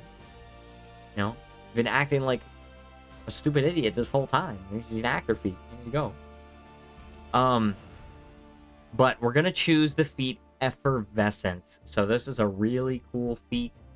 First, we got to level up our hit points, right? We rolled a 6, which increased our max hit points to 24. Because we have a... Oh, it's not 1,400. Well, trust me. All right. And then we gain 3 mana points. Right? And then we gain the Effervescent feat, which I know it does, like, if you know what the word effervescent means, it doesn't necessarily, like, fit with the description of the feat, but I just love the word effervescent, and I wanted to put it into a feat, and I like this one. So this is the effervescent feat, all right? Gain a number of hit points equal to twice your level. Sorry, mana points equal to twice your level, and when you gain a level, you gain an additional 2 mana points, right? So 2 MP per level. And at this point, at level 4, gain another spell, right? At this point, at level 4, you know, we would gain 8 mana points, which means we're actually up to 25 mana now. And we'll be gaining 5 mana per level because of the effervescent feat. All right, so our character is now level 4. Of course, the save DC is going to be 8 plus our will modifier, which is 11 plus a d4. Right? Background is mercenary. All right, we don't have swim speed, climb speed, glide speed. I mean, this character is basically done, right? We made a character. Unknown in these. Unknown in these. Asudu is supposed to be on here. It's going to be coming in the revision of the character sheet. By the time this player's guide gets released, I do plan to put the character sheet on Drive-Thru RPG as well, and it's going to be like a pay-what-you-want thing. So you can just get the character sheet for free if you want. If you want to support, then of course that's going to be available. The player's guide, I'm looking at a price of about $18, $20 when it gets released. And like I said, we're hopefully less than a month away from that. All right, so that the character's basically done except for spells. We're gonna go over spells in a second. All right. And I actually, hang on one second. I'm actually gonna do this really quick because I actually have a spellbook app, and I don't know for sure how I want to get this available to you guys. But this is like a spellbook app for Venture, and it has all of the spells that I have in here, and you can filter and everything like that. You filter and search. Really, really cool. But you've got universal spells, and we're actually going to go to the sworn spells for Grimalkin. We're going to see if we maybe want something here. All right. The Whisker's Edge is you manifest Spectral Claws, lash out at a target within range. 30 feet, make a ranged spell attack. On a hit, target takes 1d6 slashing damage plus 1d6 damage of a type dependent upon your patron's alignment. Radiant for good, Force for self, or Necrotic for evil. Spell slashing damage increases by 1d6 when you reach level 5, 11, and 17. So, just a basic ranged damage cantrip, right? And then you've also got other spells right here, right? So we can have and summon Grimalkin. This is a greater spell, and we technically have enough mana for it. Now, this is the intention of the mana system, is that, like, you see this costs 18 mana, we only have 25. The purpose is it's meant to be very flexible. So if you want to spend 18 mana, and you only have 7 mana left, just for this one fight, so you can summon a Grimalkin. It rolls initiative and acts in defense of you and your allies, but does not follow your commands. If the Grimalkin reaches 0 hit points, it's teleported back to your patron and the spell ends. You could do that. You could spend all your mana in a single fight, and then you don't have any left, and you have to take a short rest and recover some of your mana. You can take very expensive spells. And I think... And there's also spells of any pact. You could choose Black Binding. Wither Bolts is kind of a cool one. It's a d8 damage. Radiant or Necrotic Energy, your choice. Creature you can see within range must succeed on an agility save. It's more damage than the Whisker's Edge because it's an agility save, and agility saves are a little bit easier to succeed on. Yeah, you can do that. Pact Armament is just for any pact. Yeah. But we're going to go ahead and choose Grimalkin, right? And we definitely want that Whisker's Edge. We're going to do that. We know 9 spells. Whisker's Edge, it is a cantrip. Casting time of 1 AP. Mana cost is 0, but The rule in Venture is that if you have mana remaining, cantrips are free. If you have 0 mana remaining, cantrips cost 1 hit point to cast. So, 30 feet. See, this needs like more note space, which I've talked to the guy about for making the revisions to the character sheet. 30 feet. Spell attack. Do that. Spell attack 1d6. Flashing 1d6 force. Good. At level 5, it would be 2d6 slashing and 1d6 force. Right? Summon Grimalkin would be pretty good, actually. Of course, this is will. Save DC is, what was it? 11 plus a d4. Right, so it could be as high as 15, could be as low as 12. Summon Grimalkin. And this is a greater spell. Greater spells take 2 action points to cast. Theoretically, they don't have to, but I think in practice they all do. 18 mana to cast this one, right? An expensive spell. Summon a young Grimalkin. Young Ironkin, because we chose an Ironkin. Right? We're going to go to universal spells. And there's a lot of universal spells we can do here. Let's choose sort by MP cost. There's some other cantrips we can choose. Alright, there's D12 poison damage, but it's only 10 feet. Resistance, prestidigitation. Some of these things are SRD from D&D. It's under Creative Commons. Alright? Watsy, not sue me. I don't have any money. Okay, you're not going to get anything out of me. Alright? Mage Hand. Luminescence is like light. Ghost Touch is Chill Touch, I think. A lot of the cantrips are like heavily inspired by D&D or just like OGL. Not OGL. SRD Creative Commons.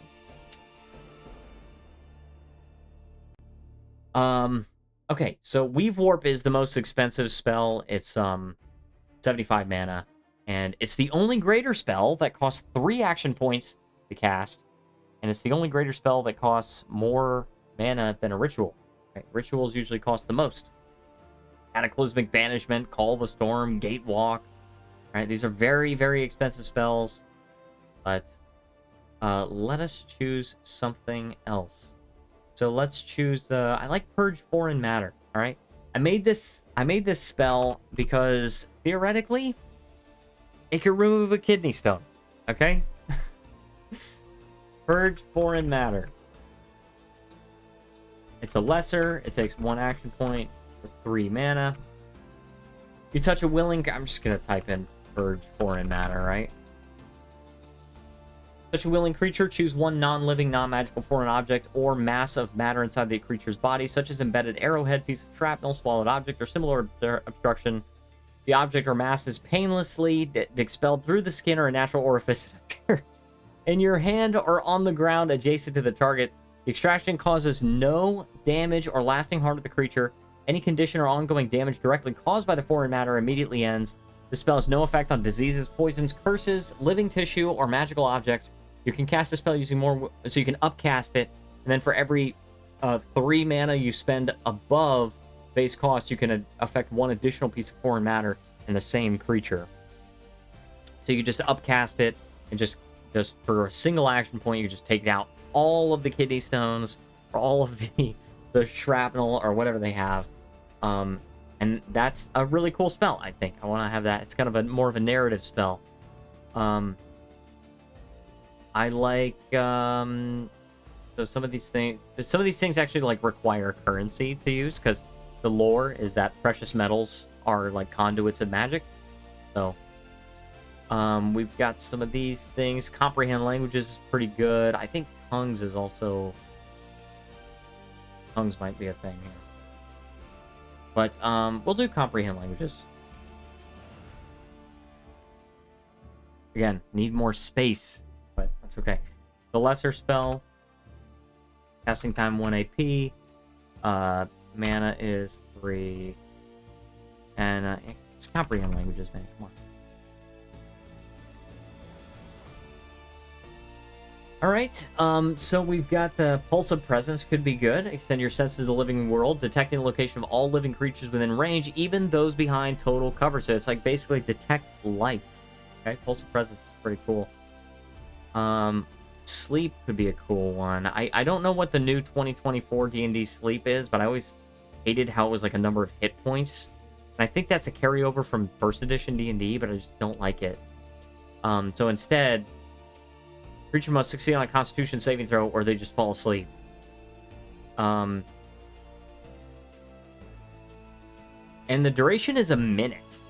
It's not concentration, so. And of course, you can upcast it and affect an additional creature. So yeah, sleep could work. Sleep is cool. Lesser spell, 1 action point, and 6 mana. It's sleep. Con save. Or sleep.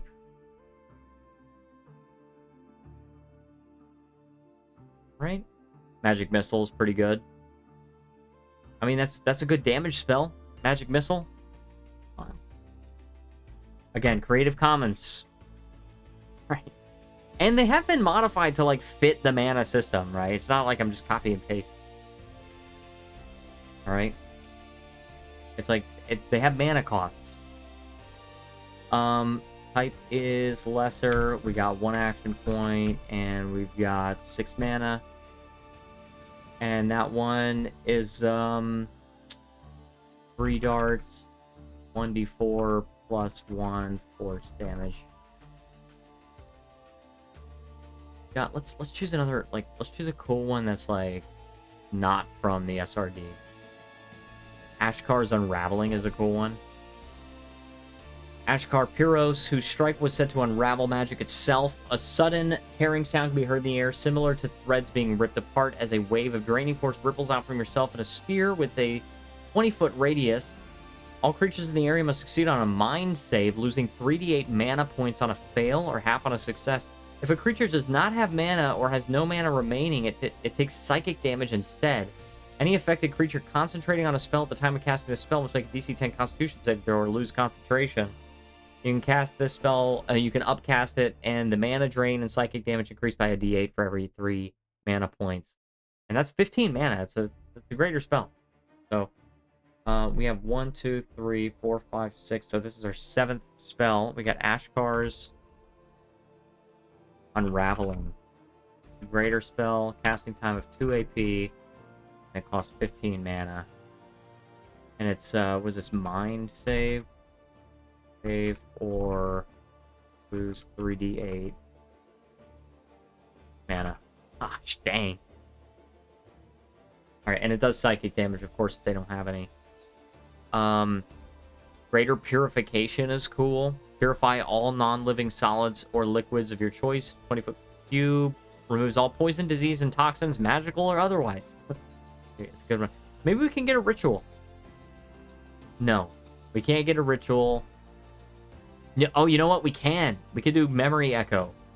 Oh, this is a Labyrinth spell, by the way. Minotaurs are immune to it. It's a 24 mana greater spell. It's very powerful. Unravel a creature's presence from reality, casting its body and mind into a shifting mental maze. You can take any form you choose: an infinite hedge maze, a shifting dreamscape, corridors of mirrors, or tunnels carved by ancient beasts. Regardless of the form the labyrinth takes, it is infinite and impossible to escape through conventional means. The target vanishes into the labyrinth while inside. The creature is unable to perceive or affect the material plane. Other creatures cannot target or interact with the target while it's in the labyrinth. And at the end of each of its turns, the creature must attempt a will save to escape. On a success, it returns to the space it left or the nearest unoccupied space. On a failure, the creature takes 4d10 psychic damage and remains in the labyrinth. If your concentration breaks, the creature returns immediately. If the creature somehow remains in the labyrinth for the full concentration, which is an hour, it becomes trapped there for eternity unless it possesses some other way to escape. Now, If you are a Minotaur, you are completely immune to this spell. Kinda cool. Somebody tries to cast Labyrinth on you, that's a stupid move, because you cannot be sent to a Labyrinth. Right? Your whole city's a Labyrinth. Labyrinthos. But that is a cool spell. We, like, barely have enough mana for it. So, yeah. We could do that one. We could do a ritual, like one of these less expensive rituals, right? Because Memory Echo. Rituals are a unique kind of spell and venture that takes more than one turn to cast. You have to remain in the same place, spend a long time casting them, a lot of mana casting them. They're very powerful spells. Extract memories from a willing creature, location, or object. You witness in your mind the most significant events tied to the subject, even if the creature itself cannot remember them. You gain insight into motives, history, or secrets. And if you're a shaman, you can quick cast it. And it's you witness in your mind the most significant events tied to the subject, but only ones that have happened in the last 24 hours. In addition, the ritual cannot target a creature. Okay, can't do it if you quick cast it. Summon omens. It's like trying to tell the future a little bit. You know what we could do is let's actually do bestow sentience. I'm gonna do bestow sentience, which is a greater spell, 2 action points, and it's 12 mana points.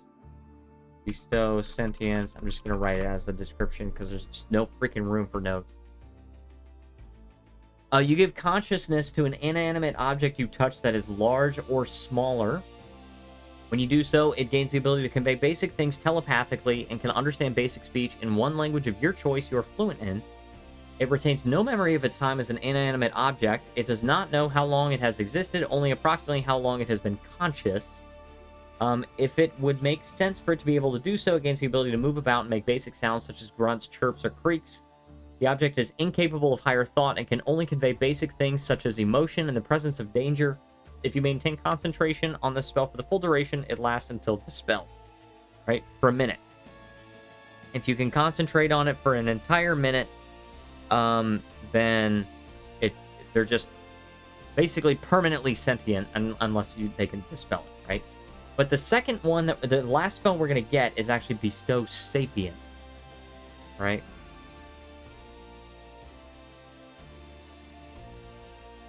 Bestow Sapience. Now, this is a greater spell, and it costs 2 action points, and it costs 18 mana. So we can't cast this unless we take a short rest. You bestow the capacity for higher thought on a previously inanimate object that has been granted consciousness through the Bestow Sentience spell. It gains telepathy and fluency in a language of your choice that you're fluent in. It can use reasoning and gains a mind score equal to your own. If you maintain concentration on the spell for 12 hours, it lasts until dispelled. If you maintain concentration for the full duration of 24 hours, it becomes truly permanent and cannot be dispelled. Very cool, right? Cannot be dispelled. Only if you can maintain concentration for 24 hours. Keep in mind, you start making exhaustion checks at 16 hours, and if you fail every single one, you actually fall unconscious at 7 levels of exhaustion. You die at 8. So there's a chance you could just fail to maintain concentration. You just fall unconscious. You have 7 levels of exhaustion, right? So that's what we're choosing. Ability to bestow sapience and bestow sentience on inanimate objects. Very cool. I might change the text of this to just say to an object that possesses only consciousness, such as a previously animate object. So you can bestow sapience on, like, a dog, for example. Okay. But that's the character creation process. So we now have a complete character, right? We have 1, 2, 3, 4, 5, 6, 7, 8, and 9. We have 9 spells. That's all 9 of our spells. We are level 4. We have 24 hit points and 25 mana points. Our armor class, we actually started with leather armor, which is 11 plus agility and has a damage reduction of 1. We started with that. And this is our character. right? And so this would be a fully playable character in Venture. And of course, it's taken a long time because I'm explaining everything. But what we're gonna do here is I'm actually going to go through, just give a really cursory glance of the other subclasses, so I can just show you guys what their special features are. Feel free to ask me questions in the chat if you have any. Because these, even the subclasses that borrowed from D&D, their signature features are going to be done differently, okay? So, for the champion, you've got the D12 hit die, right? You've got weapon brutality, which is when you're attacking with a two-handed melee weapon, you can choose to take a penalty to hit, right? This is kind of reminiscent of the Great Weapon Master in D&D. This penalty can be as small or as large as you like, but if it hits, then it gains a bonus to the damage equal to twice the penalty you took to hit. In addition, the target creature's armor class is reduced by an amount equal to the penalty you took to hit, and it lasts until the start of your next turn, and only one instance of this reduction can be in effect at a time. A higher reduction overrides a lower one. So, for example, let's say I want to take a -5 penalty to hit. Okay, that's going to be really hard to hit. But if it hits, it reduces the target's armor class by 5. It does plus 10 damage. And it makes it easier for your friends to hit it, right? That's the weapon brutality. That's the main signature feature of the champion. Roughly analogous to the barbarian. They also got champion's defense, so while you're not wearing armor, you add your might modifier to your armor class, and then when you're forced to roll an agility saving throw, you could just roll a might saving throw instead. Which is kind of cool, because that means that if your primary attribute is might, you're proficient in might saves, and you're able to just roll might saves twice the, like double the amount of times, right? Instead of rolling an agility save, you roll might save. They also have rages, which are a little bit different from D&D's, and you can only just do it once per short rest. And the disciplines on the disciplines for champions, which are Berserker and Tribesmen, they are focused on, like, the Berserker allows you to rage more often, and then Tribesmen focuses on giving things that you can do other than raging. So you can just choose totems, which, of course, I know D&D has totems as well, but these are like separate things that you do instead of raging, right? All right, so you got the Dark Step, roughly analogous to Rogue. They get Infiltrator's Edge, and this signature feature is the one I'm kind of least happy with.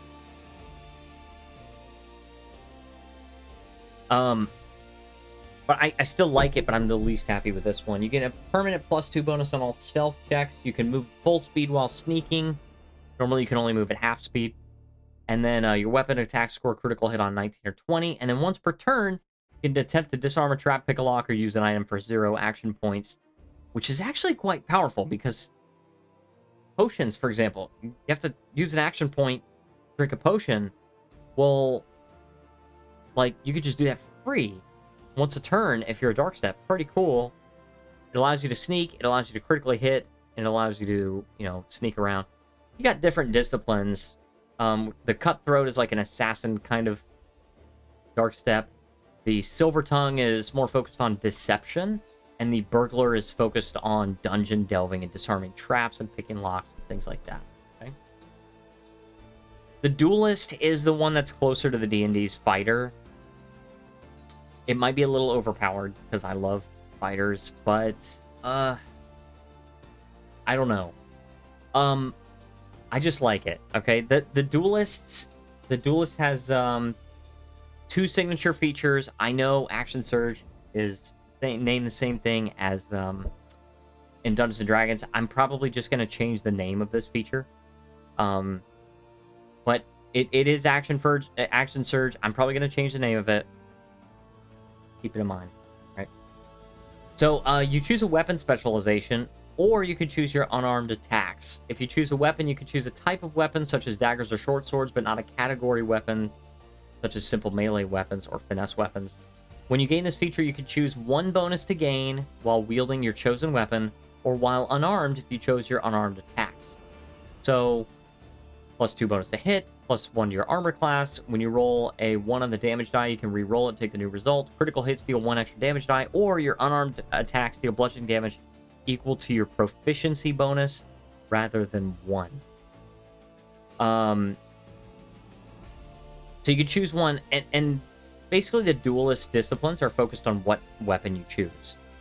Now, Action Surge is a lot more powerful in Venture than it is in Dungeons & Dragons. Number of times equal to your primary attribute modifier per short rest, which, keep in mind, at higher levels, you're going to have a +7 modifier to your primary attribute. 7 times per short rest. You could just gain an extra action point, and if you use it to make an attack, and it's completely unaffected by the successive attack penalty, right?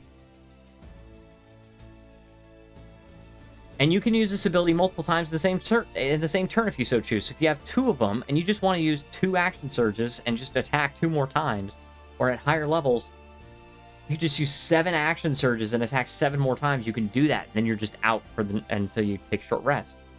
Right? That's the intention of this ability. It's kind of okay to be a little bit powerful with these abilities. It's kind of okay because you're not getting a ton of hit points, right? Your mana is like a little bit limited. You got to take short rest. So the abilities that you can use, they're really high cost, but you can do them. And you've got counterattack, reader, and react. You've got things like that. The Duelist Supreme is like the coolest capstone feature. You can't be disarmed of your specialized weapon. When you critically hit, you can make an extra attack penalty. Attack with no penalty for 0 action points. You gain +2 armor class permanently. Enemies cannot make opportunity attacks against you. Counterattack can be used twice per round and no longer cost reaction. And finally, you get a base of 4 action points per turn instead of 3, which is just insanely overpowered. But with these capstone abilities, I do not apply any of my other balancing philosophy to them. It's just give the players super freaking powerful abilities that have no limits. Level 20. Like, who gets to level 20? If you get to level 20, you should feel really freaking powerful, right? So you get the Shield Bearer. This is basically a sword and board kind of fighter. You got the Dual Blade is if you want to attack with 2 different weapons. You've got the Wrestler if you want to fight unarmed. And you got the Wind Blade if you just want to use a single one-handed weapon and no other weapons, okay? And you also got the Juggernaut if you want to use 2-handed weapons, which is, it's a little bit different from the Champion, who also uses 2-handed weapons. The Juggernaut is going to get some different bonuses. Right? So the Monk has a feature called Ki, and it's calculated a little bit differently than D&D. It's used for a little bit different things. While you're not wearing armor, your armor class equals 10 plus twice your agility modifier instead of just once. You also have martial arts, so your unarmed strikes are equal to your proficiency die. I know D&D has some other kind of calculation for it. I just have your proficiency die, very easy to track down. And then you get Ki. So you have a number of Ki equal to twice your level. You get 2 every level, starting at level 2. When you take a short rest, you recharge half of your maximum Ki. And then on a long rest, all of them recharge. Spending Ki does not require use of action points or a reaction unless explicitly stated. You can use Ki in the following ways. So you can dash, so you can spend 1, you can dash for 1 action point or disengage for 0. You can spend 1 and dodge for 0. Dodging usually costs 2, I believe. I think it costs 2 action points. Precision Strike is just to add your might or agility modifier twice rather than once. Flowing Strike is after attacking, you can just make an extra unarmed strike as part of the same action. And also, monks... Originally, monks did not get disciplines. Originally, they just gained, like, saving throw stuff, right? Trained in all saving throws that were untrained. Expertise in 1 saving throw of your choice. And then you gain additional Ki abilities, level 13. Yeah, so... They originally did not have disciplines. I eventually decided that I wanted to add them, but they didn't start with them. There are 2 disciplines for monks, the Way of the Serpent and the Way of the Mountain. Way of the Serpent is just being very agile. Way of the Mountain is being very resilient and very, like, unmoving. All right? Templar. Templars are the only warrior subclass that has mana, and they have limited access to the Apostle spell list. So the Apostles are basically the only mages that get access to healing. But the Templars do have limited access. So they only get a D4 mana die, okay? And a number of spells equal to your charm modifier plus half your level. And Templar actually has to split up their stats. They need to have 4 stats, right? Because they have to have their primary attribute. And then Constitution if they didn't choose Constitution. And then they need to have their charm. Their charm, like, because it's their spellcasting ability. And then they need to have mind so that they can have more mana. So you're gonna be kind of like split between a lot of different things if you're a Templar. But you do get spellcasting, right? And so you can choose from the universal spell list and can have a maximum of 1 spell from the Apostle spell list. At levels 5 and 15, you get 2 more spells from the Apostle spell list, which is pretty cool. So you do still get that. You get Divine Sense. This is like an always on ability. It's not something you have to spend an action point or anything like that. It differs from the D&D one. With Smites, you can spend mana points to do extra radiant damage. There's some similarity to D&D's mechanics, but of course, D&D doesn't have mana, right? And the intention is really like the Templar has a very limited ability to heal, but most of the time that Templar is going to be using their mana to smite. That's the intention, right? And you have 2 disciplines for the Templars. You have Justice and you have Mercy, right? So Justice focuses more on dealing damage. Mercy focuses more on healing and support. And it's the same disciplines, by the way, as the Apostle. They also have 2 disciplines, Justice and Mercy. Warden is the last warrior subclass, and they basically excel at range. You got Warden's Mark. I had the hardest time coming up with this feature, and I was talking to my buddy Matthew, Dizzy Doom, for those that know the channel, saying, I wonder if there was some kind of mark that Rangers used, right, or that Hunters used. Like, oh my gosh, you're a genius. But of course, it had to be different from D&D's Hunter's Mark. So you're going to deal a little bit of extra damage against marked targets. You always know the direction, approximate distance. You can use it up to your primary attribute modifier. And so the 2 Warden disciplines are Ranger, which focuses on ranged weapons, and Wild Bond, which focuses on fighting with a pet. Right, I think I did this pretty well. I think I did the Wild Bond well. I know that's kind of a hard thing to do, but I made these things from scratch, and I didn't use, because I know D&D's Ranger, like Beastmaster, kind of like sucks. So I wanted to do it right. I made it from scratch. So then we got the Apostle. The Apostle signature feature is, of course, they got the Divine Sense just like Templars do. And they've also got access to healing. That's their biggest signature is, it's extremely difficult for other classes to have, or other subclasses to have access to healing, right? You've got, I'm actually going to maximize this. Yeah. So it's extremely difficult for other subclasses to get access to healing. You can have a wizard. It's one of their signature features. I'll tell you in a second. You have extremely limited access with the Angel Pact of Sworn, and you have a tiny bit of healing from the Templar.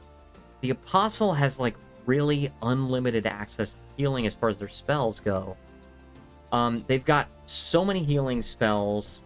They've got the Justice and Mercy disciplines, which, of course, are going to augment, the same things as Templar. You've got a cantrip that gives temporary hit points. You've got Word of Grace that allows healing or condition removal.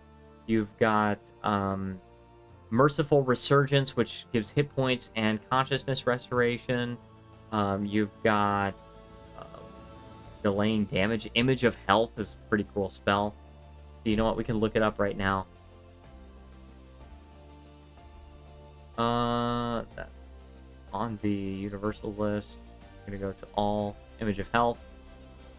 Divine Image of Unbroken Vitality. For the duration, any damage the target takes is recorded but not immediately applied. The creature functions as if its hit points were what they were at the time of the casting of the spell. When the spell ends, all stored damage is applied at once. If this damage reduces the creature to 0 hit points, it falls unconscious and begins dying. If after reaching 0 hit points, there is enough leftover damage to equal twice the creature's constitution score, the creature instantly dies. So, just delaying damage, right? You've got Rest the Weary to remove exhaustion, which of course these higher mana costs are going to mostly lock out Templars because the Templars only gain a D4 and they're mostly not gaining a mind bonus to that, and they're using it on smites and stuff. So Templars are not really going to be using a lot of this. But you've got Revive. Revive is like an inferior resurrection, and then you've got Soul Recall as a resurrection, and then you've got Resurrection, which is a super resurrection. And then you've got their, like, insanely crazy feature called, or the insanely crazy ritual called Repudiate the Unclean. 2 hours to cast, 60 mana. You invoke the full judgment of your deity. Before you finish a long rest, you can spend 3 action points to activate this spell. After casting it, when you activate it, you fill a 120-foot radius sphere centered on yourself with unbearable radiance and moral clarity. All evil-aligned, balance-aligned, and self-aligned creatures within the sphere must make a will save. On a failure, the creature takes 250 radiant damage. If this reduces its hit points to 0, the creature is utterly obliterated, its body and essence consumed by purifying light. If the creature is not killed by this spell, it's blinded for the next week. On a success, the creature instead takes 50 radiant damage and is blinded for the next hour. If the creature is unaligned or good aligned, it feels only gentle warmth and is unharmed. Casting a spell is especially taxing. After activating it, you immediately suffers 2 levels of exhaustion. Kind of crazy. So it's like, you know, even after you take a long rest, you're still going to have that one lingering piece of exhaustion. Very, very powerful spell. So the bards have performance dice. What they can do with those is you can either impose a penalty to the creature's d20 roll. They equal your proficiency die, right? So you can roll them. It's equal to your charm modifier. Or you can grant a bonus to another creature's d20 roll. You have to use a reaction, I think. Let me see. Oh, no. You can just use it once per round. It does not require a reaction. Or you can reduce the cost of a spell you cast by amount equal to the roll of the performance die. All right, down to a minimum of 0, by the way. So you can just make spells free if they're, like, low enough. Instead of getting disciplines, bards get a pool of features. And just at levels 3, 9, 13, and 19, you can just choose one of these features in any order you want. And bards are focused on support. So their spells are all about support. That's what it's all about. Druids, their signature form, their signature feature is Beast Form, which you could just spend 3 action points and transform into an animal as many times as you want.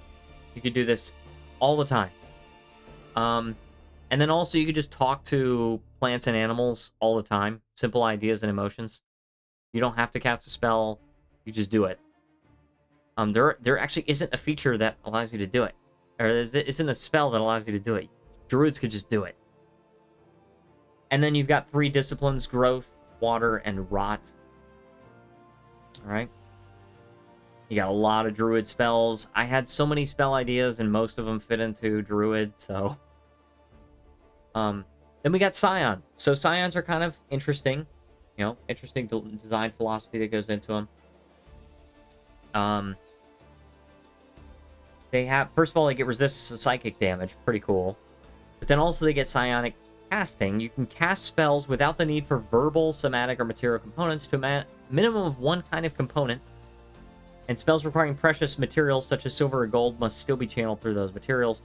So, but you can cast, you know, if a spell, a lot of Scion spells are just like verbal and somatic only. And you can cast them just verbally, right? So if your hands are tied behind your back, right? Scion's hands are tied behind his back. He can cast a VS spell using only V, and he can still cast it. Or pretend you got to be really super quiet, and you want to cast a VS spell, and you don't want to wake up the sleeping Grimalkin or something like that. You can cast it only using somatic materials, somatic components, I should say, and you can do that down to a minimum of one kind of component. But at level 20, they can actually just cast spells without components entirely. They're just using their mind. And they gain 2 disciplines, telekinesis and clairsentience. I won't go over in great detail because I want to get to the rules and stuff. But so for shamans are one of my favorites. All right, shamans are definitely one of my favorite subclasses. The other one being the Starborn. And for the shamans, they can quick cast rituals. Okay, that's one of the things that they can do. They also gain spirit tether, so that, like, as part of a rest, you could just commune with your ancestor spirits. Often vague and still imperfect beings, but they never lie to you, right? Your ancestor's not going to lie to you. Also, you become fluent in the Lost Chorus language. It's a special language. Typically spoken by spirits in the ethereal plane. Sounds like a polyphony of overlapping whispers. Even a single whisper sounds like a chorus. Whenever you cast a shaman spell that requires verbal components, you use this language. Now, rituals. Remember, rituals are these super powerful spells that take a really long time to cast. They take so much mana. Shamans get a very unique feature, which is the ability to quick cast rituals, right? So you can slow cast rituals as long as you spend the full casting time and you have enough mana points to meet the spell's cost. You can cast it slowly for the full effect for 0 mana. That's insanely powerful. Or you can quick cast it, which is you could just force all that power through for 3 action points, spending your whole turn, pay the full mana cost, and they always have a reducer and altered effect, but they're still very powerful because you're spending tons of mana, right? So that's their unique feature, right? And of course, they've got a cantrip, which just allows you to ask a quick question to a nearby spirit. They might lie to you. They might, only give a one-word answer, whatever. But it's a cantrip, right? Kind of cool. Just talk to spirits nearby. All right. The Starborn, here's another one of my favorite subclasses. They use Charm as their spellcasting ability. So they got these cosmic dice, which are sort of like portents from the wizard feature in D&D. You get a number of them equal to your charm modifier, and you can replace any attack roll, saving throw, ability check made by you or a creature you can see with one of these rolls. So you're like reading the stars, right? You're kind of like reading the stars, trying to tell the future. And also, Celestial Mark, you can use a reaction to reroll a failed spell attack roll or force one creature to reroll a successful save against one of your spells. So you're like really manipulating people's dice rolls here.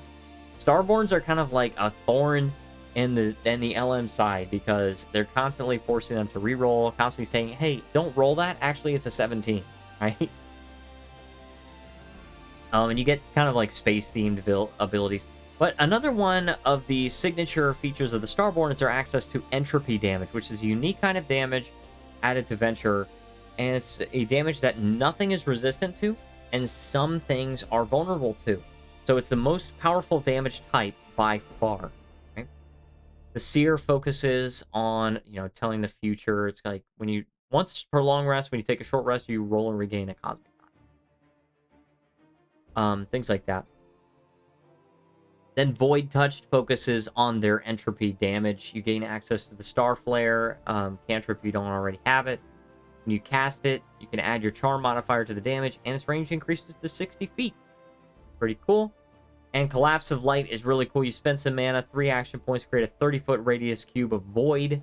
It lasts up to a minute, requires no concentration. No healing can occur inside the void. All creatures inside the void are immune to radiant damage and vulnerable to entropy damage.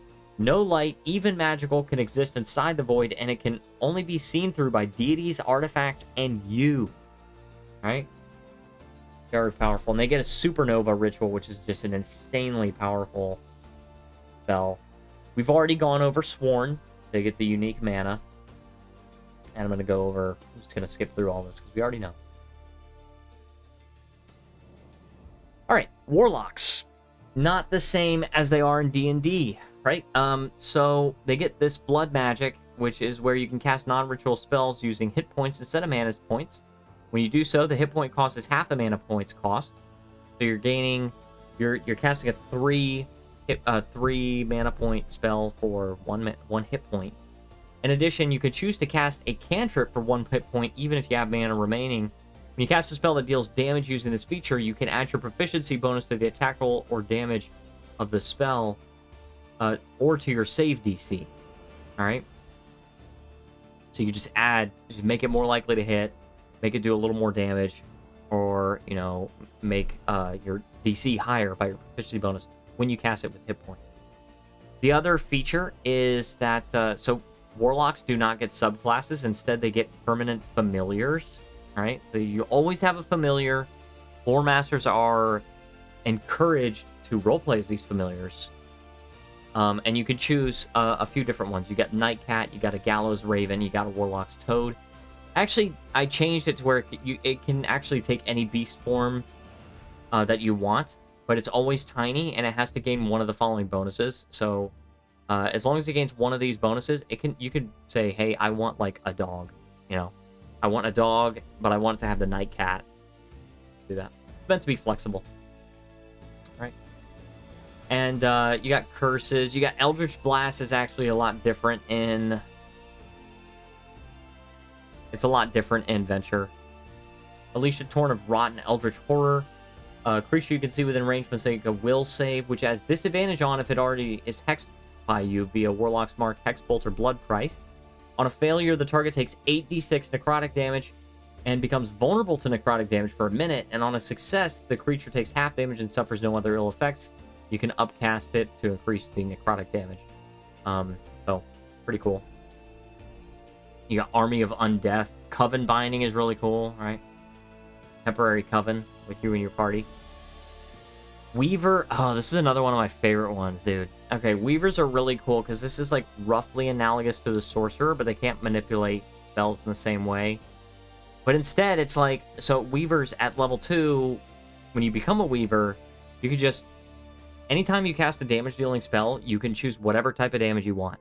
Completely unlocked, except only once per short rest can you choose Entropy, right? And this doesn't change until level 20, where you can choose Entropy damage as often as you like, which basically means that you're gonna use it every time. But hey, level 20, you got Blood Thread and you got Flow Weavers. Those are the disciplines. And Blood Weavers play a little bit around. So Blood Threads play a little bit with hit points equal to the mana cost, right? Reroll all the damage dice once and use the new results. As long as you have at least 1 mana point remaining, you can cast a spell you lack the mana points for by spending hit points instead. So, kind of cool. Allows them to kind of stretch their magical abilities to cast spells using their hit points. Of course, you're not going to have that many. You can still do it. Alright, and then I don't have a lot of unique ability or ideas for the Weaver spells, because it's like Spiral Bolt is just damage, and it's like whatever kind of damage you want, right? So... But you can make a Dead Magic Zone as a Weaver. That's cool. And then finally, Wizard. So Wizard is the last subclass. You only get a D4 hit die. You're going to have so few hit points. It's crazy. But you get a D10 mana die, and your spellcasting ability is Mind, which means you're going to end up with a ton of mana, right? You're going to end up with a lot more mana, and their signature is that you can learn spells from any subclass's spell list. You just don't get your own spell list, right? You're just learning from other people, or learning from other mages. You can learn from any subclass's spell list. But if you learn a Weaver spell, you have to just choose one damage type, and you can't choose Entropy. And then that's the damage type of the spell. If you learn a Shaman Ritual, you can't quick cast them, and slow casting them still costs full manage points. Warlock spells can't be cast using hit points, and Scion spells still require all listed components. Get your spell book, so you have to prepare spells. You gain access to a whole lot more of your known spells. You have to use prepared spells. And then at level 3, you choose a signature school, and it's just one feature at level 3.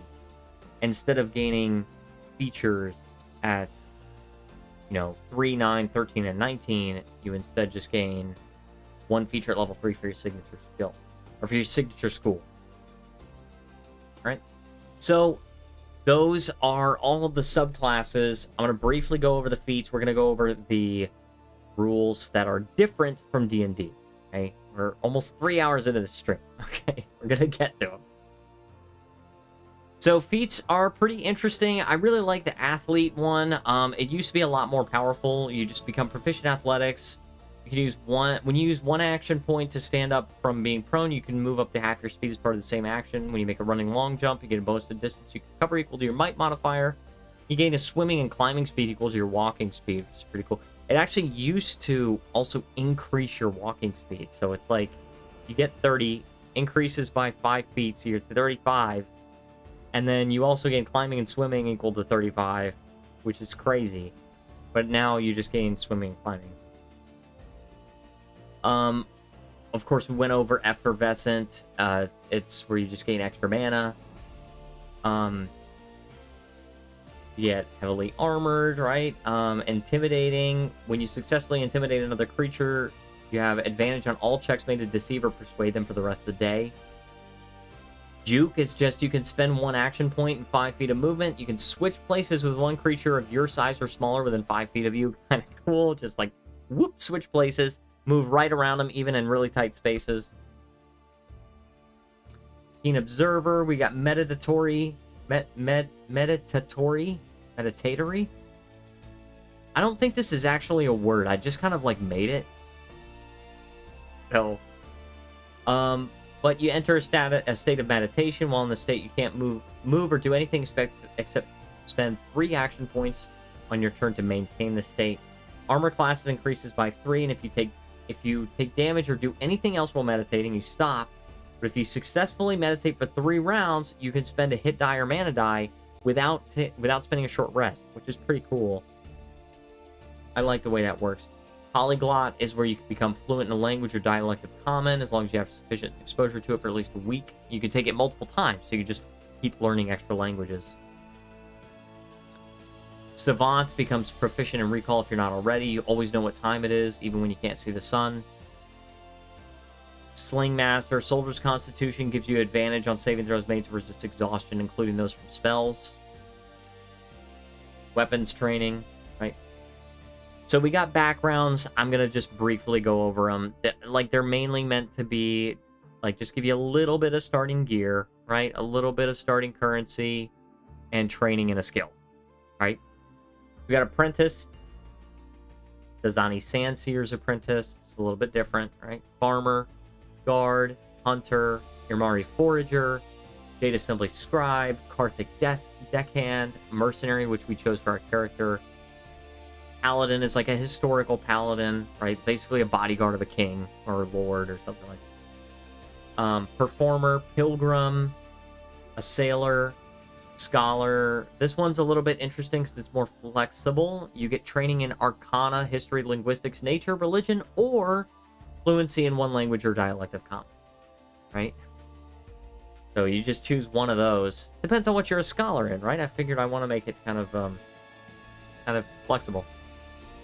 Right? Scribe, Servant, Alarm Legion Recruit, Street Urchin, Survivalist, Tradesman.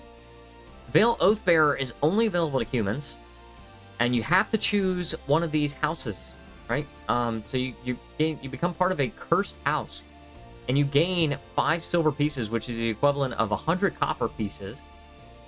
It's so much more than the others, because Tradesman is like a lot, and it's only 30. You're starting with 100. You're basically like nobility, but you're cursed, right? Your blood runs hot like fire, causing fevers, burning fits, and sometimes frenzied combustion. While not in a very cold environment, you have disadvantage on all constitution checks and saving throws. Your ancestors betrayed a pact with a fire spirit. Your house desperately seek a cure, hunting lost rights of forbidden magic. Okay? That's an example Your shadow has become an Umbran that's actually bound to you, sometimes lashing out to strangle or wound you or those around you. It's like, you can't control this thing. Members of your house don't know the cause of the curse, but they typically use it to cultivate fear and authority. But there's that kind of stuff. And you get training in religion. And you get a deed to your inherited land. Right? You inherit a little bit of land. You're a noble. You get the Varnic Guild Clerk or Wanderer. Right? And this needs to be on another page. So, we got currency and equipment. I'm obviously not going to go over all of this equipment. But here are the weapons. All right, we got some weapons. We got some things that are not available in Dungeons & Dragons, such as the recurve bow, the heavy crossbow. No. Recurve bow and the composite bow, right? So the recurve bow does not get disadvantage for attacking a creature within 10 feet or when a hostile creature is within 5 feet of the attacker. And then also, strength draw is for the composite bow, and that is where you use might for attack and damage rolls instead of agility. And we got armor. Armor is very straightforward, except for the damage reduction mechanic, which also applies to shields. Shields do not increase your armor class. Armor gives you damage reduction, and basically what it is also provides a damage reduction for all externally dealt damage types except entropy and psychic. So, when you're wearing leather armor, if you take some slashing damage, it's just going to reduce the damage by 1, in addition to increasing your armor class by 1. Makes it a little less likely they're going to hit, and even if they hit, they're going to do a little less damage. Shields only give you a damage reduction. And there's 3 kinds of shields. Standard shield is just a regular damage reduction. A buckler is actually where you strap it to your arm, but you have to use a reaction in response to taking damage, and the damage reduction is only effective for that instance of damage, right? So it's really weak, and it's only a -1. And then you got the tower shield, which is a -5, but when you wield it, your speed is reduced by 10 feet. The dodge action costs 3 action points, and you always have disadvantage on agility saves unless you dodge. So something to keep in mind. You got more adventuring equipment that you can buy. Mounts and vehicles. It goes from a donkey all the way to a warship or galleon, which is 15 gold pieces. Keep in mind that 1 silver is 20 copper, and 1 gold is 100 silver. Okay, so these things are very, very expensive. And then you got toolkits, luxurious items you buy. These are like purely narrative. Boxes of chocolates for 5 silver pieces, right? Rare and expensive treat. Private room at an inn for 10 silver. High class lodging for 1 night. And the nobility can't even do that, right? All right, and then languages. So the language system is a little bit different in Venture than it is in D&D.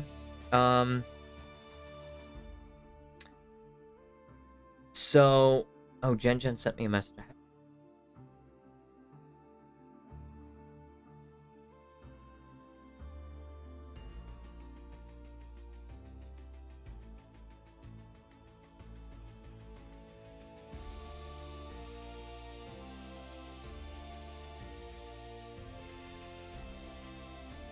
All right, so languages work a little bit differently in Venture than they do in D&D. I really resented the fact that in D&D,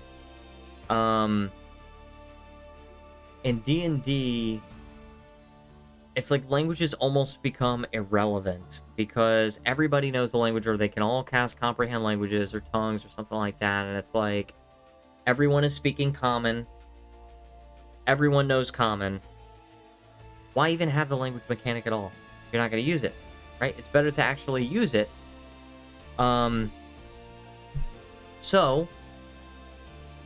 Humans all speak common, but they speak a dialect of common, okay? Let's see. To have basic understanding. I'm changing this on the fly right now. You have basic understanding in any dialect of common.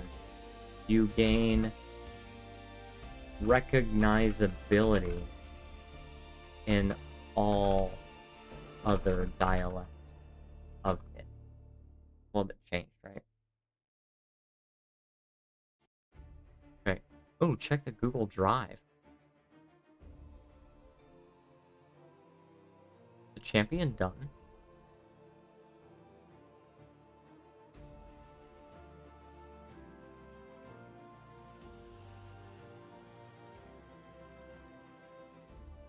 The Google Drive. Oh, isn't it? Oh, sweet! The champion's done! Oh, man, I gotta show you guys this. I gotta show you guys this. Is so cool! Art for the champion's totally done. Oh my gosh, it looks amazing. I don't know if Jinjin's watching it.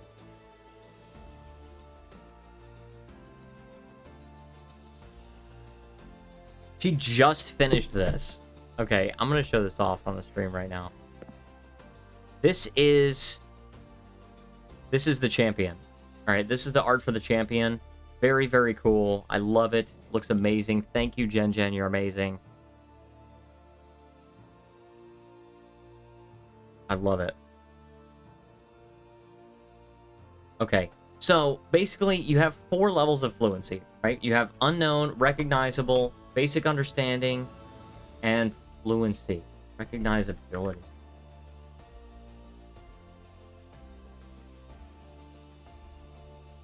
Unknown, recognizability, basic understanding, and fluency.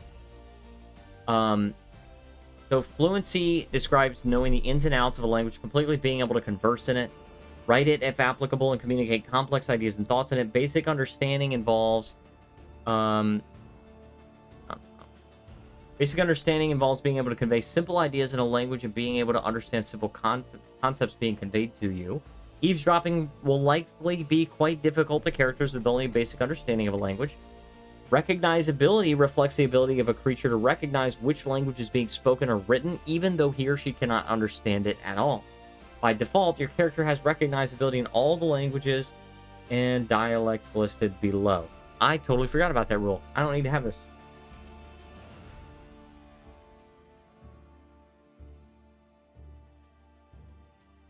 Yeah, I totally forgot about this.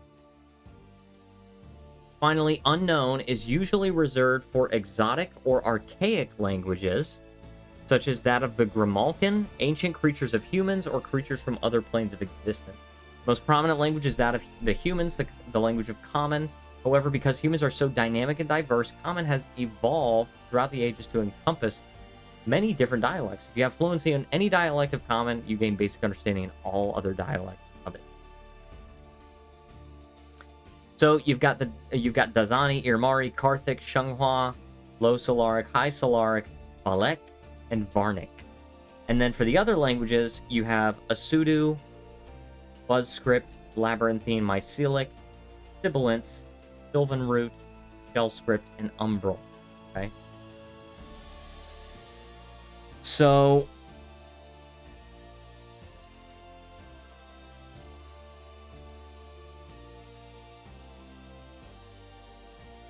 I'm going to go over just a couple of the rules. Basically, you've got an action point system. An action point, the action point system is like what you use in combat, right? During combat, you have a base of 3 action points. Right? You can move, attack, cast a level spell, draw a weapon, blah, blah, blah. These are different actions you can take, all right? So you can move up to your speed. You can interrupt this movement with another action and resume moving afterward.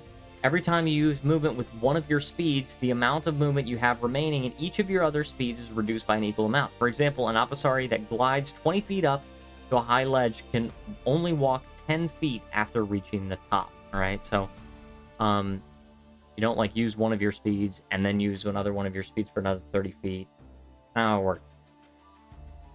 So, attack rolls. Very straightforward stuff. The successive attack penalty. So on a hit, you roll the appropriate damage dice and add the appropriate modifiers. Proficiency does not factor into damage. If the result is a glancing blow, so if it meets the target's armor class exactly, then it's a glancing blow. The glancing blow, you roll the damage and have the final result. Taking this action multiple times in one turn incurs the penalty. The second time you take this action on a turn, it's a -5 penalty to hit. The third time, it's a -10. That's the SAP, or the successive attack penalty. Anytime an ability allows you to make an extra attack, such as with the dual blade sweeping combo feature, yet that ability is unaffected by the SAP. Make ranged attacks. If you make a ranged attack within 10 feet of your target, or if there's a hostile creature within 5 feet of you, make the attack with disadvantage. Critical hits. I actually use the Perkins crit. I switched. It used to be the regular D&D type crit, and I switched to the Perkins crit because I like it better. If the result of your attack rolls a natural 20, your attack is a critical hit. A critical hit always hits regardless of modifiers added to the roll. When rolling damage for a critical hit, roll the relevant damage dice and add it to the maximum possible result for damage of that attack. For example, if your longsword deals 1d8 plus 3 slashing damage, a critical hit would deal 1d8 plus 8 plus 3 or 1d8 plus 11. Right? So it's always going to deal more than a normal hit. If the result of your attack roll is a natural 1, your attack is a critical miss. A critical miss always misses regardless of modifiers added to the roll. And dual wielding. Once per turn, when you make a melee attack with a weapon with a light property, you can make an extra attack for free using a different light weapon in your other hand. If it hits, you do not add your attribute modifier to the damage roll. And this changes with the dual blade, who actually can add their modifier to the roll. Right? You can cast a cantrip. It is affected by the successive attack penalty. You can cast a lesser or greater spell, either 1 or 2, or 3. Actually, Weave Warp is a greater spell, and it's 3 action points. Grapple or shove. Okay, so you can attempt to control the movement of a creature that's within 5 feet of you and one size larger than you or smaller.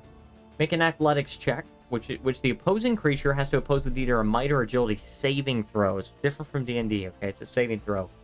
Something's happening to you, you gotta roll a save. If the result of the save equals or exceeds the total of your athletics check, nothing happens. Otherwise, you can do one of the following. You can shove the opposing creature up to 5 feet away from you. If your size is large, you can shove the creature up to 10 feet. If your size is huge or larger, it's 15 feet. You can knock the opposing creature prone, or you can grapple. And if you have to use at least one hand to grapple the creature, and if you only use one hand to maintain the grapple, then you have disadvantage on saving throws made to maintain it.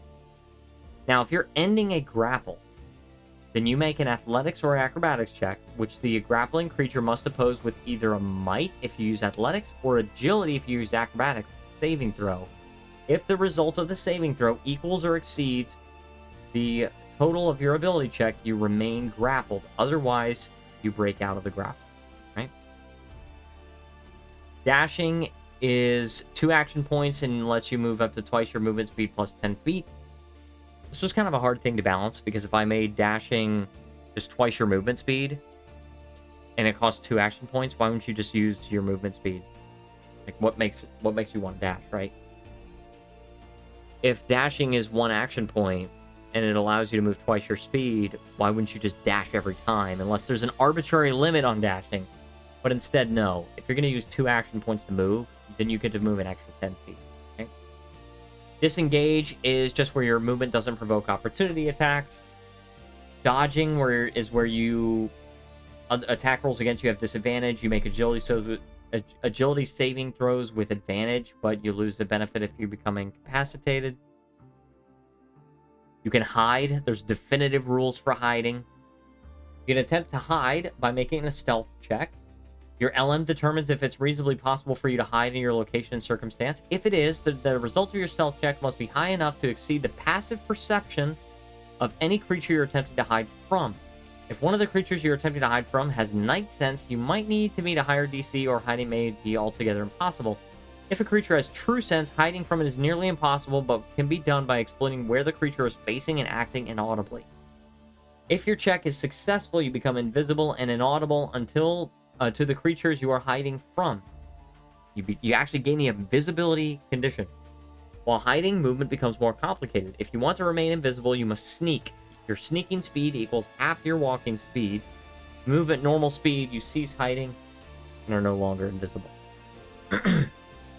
Alright, search. Basically, you make a perception check. If any creature is hiding from you but detectable, the DC of this check equals The result of the stealth check, the hiding creature made in order to hide from you. If your perception check is successful, then the creature is no longer invisible to you. Right? And ready in action is basically you spend the action points to use the action, and then you specify the trigger, and then if that trigger occurs, then you spend a reaction to perform your specified action. So it does cost the action points, and then it also costs your reaction. Simple action is something you can do for 0 action points once per turn. If you want to do another simple action, it costs an extra action point. And finally, stabilize. You attempt to stabilize a dying creature within 5 feet of you. Make a DC 15 medicine check. It's 10 in D&D. It's supposed to be harder in Venture. On a success, creature remains at 0 hit points, but it's no longer dying. And you have reactions. All characters have a base of 1 reaction per round. Basically, it explains opportunity attacks, which have disadvantage by default. Okay.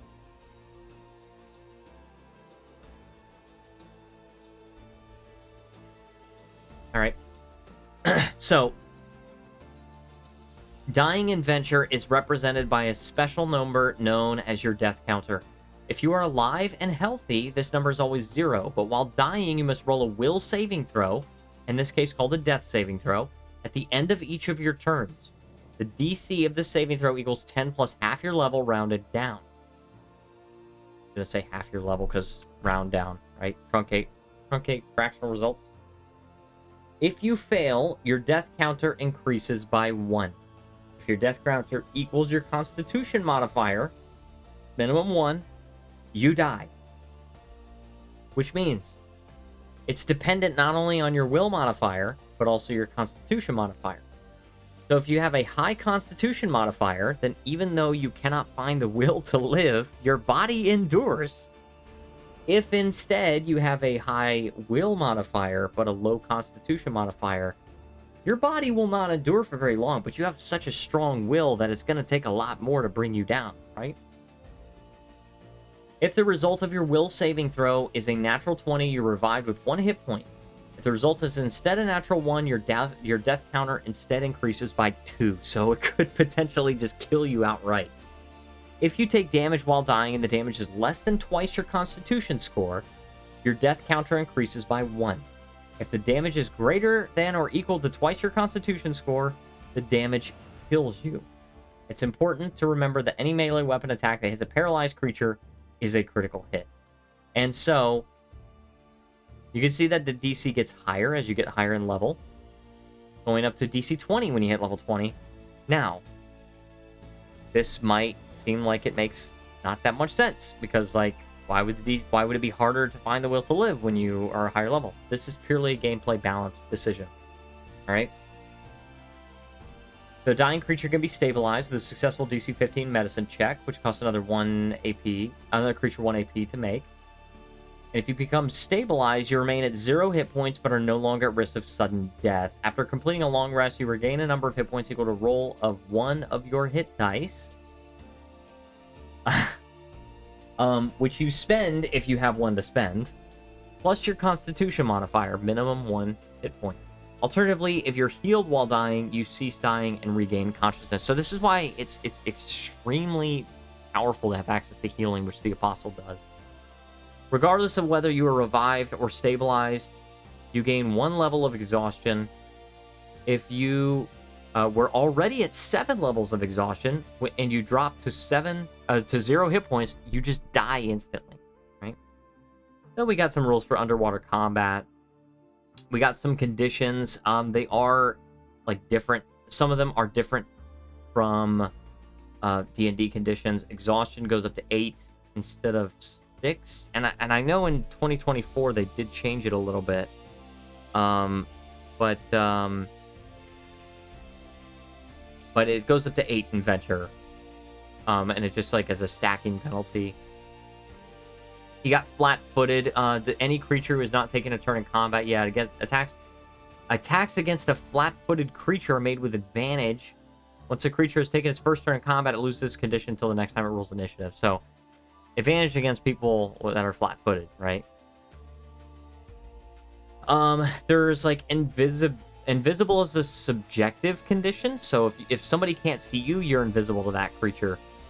But then there's greatly invisible, which is an objective condition. If you're greatly invisible, nobody can see you. Except with True Sense or something like that. So, and you've got prone, restrained, slow. A lot of these are the same as D&D. You know, there's a few minor changes here and there. We got some new skills. Intimidation is under might instead of charisma in D&D. Initiative is an agility-based skill. You've got hold breath, where you can hold your breath for a number of minutes equal to this modifier. No check is required for your Constitution modifier.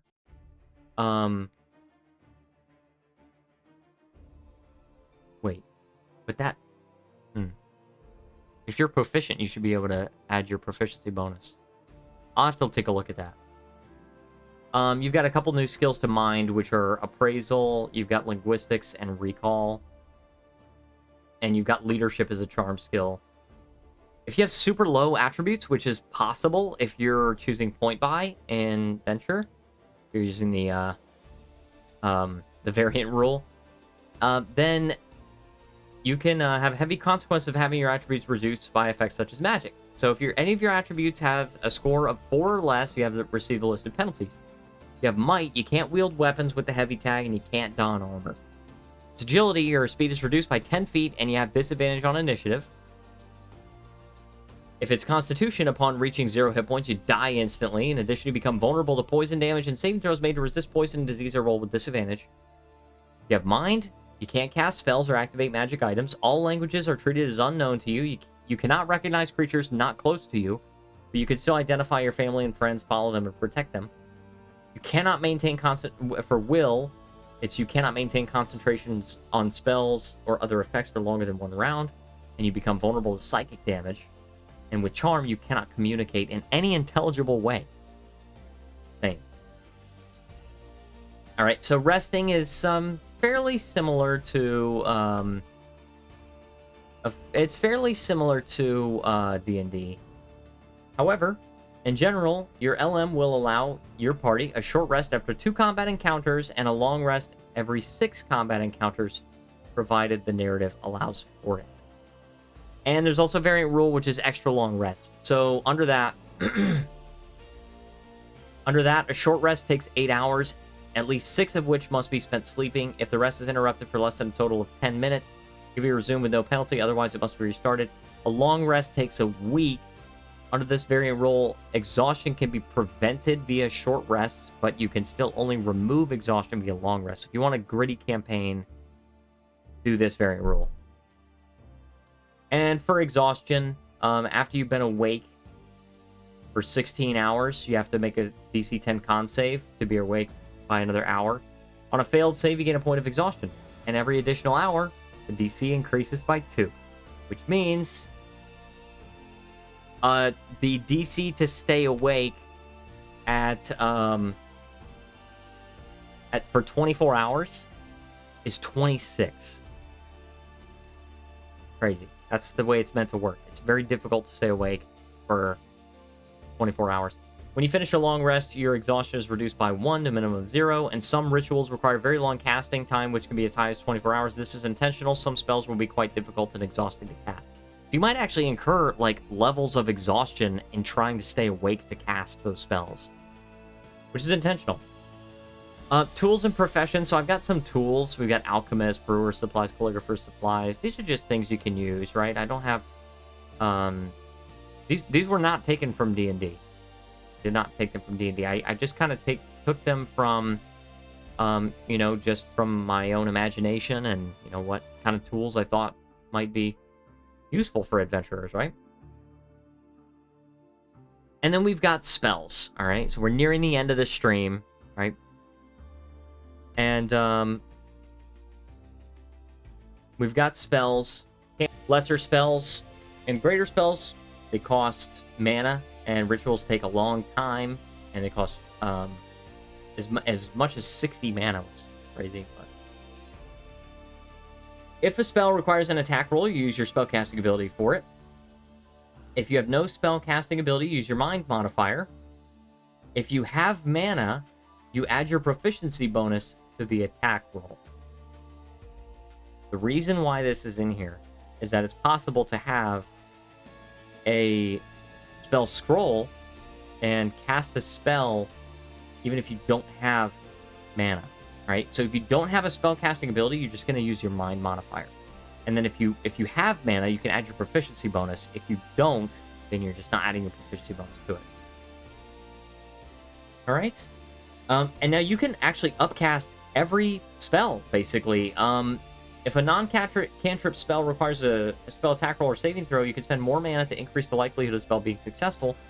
For every 3 mana points you spend above the base cost, you can increase your attack roll or save DC for that spell by 1. So you can upcast any spell you want, and it is expensive, but you can do it. It follows the design philosophy of, like, cost, limit, and strength, right? Only two of those, not 3.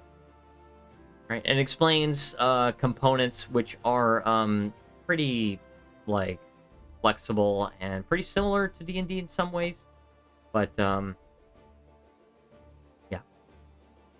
And then we've got a whole list of spells. This description is going to be removed in the final version of the player's guide because this is only for me to know roughly what the spell does. IIWII means it is what it is. That's what that means. So, like, for example, Charm, it is what it is. Detect Magic, it is what it is. Disguise, it is what it is. So, and some of these things, it's like, okay, Wisp Blade is like dancing lights. All right.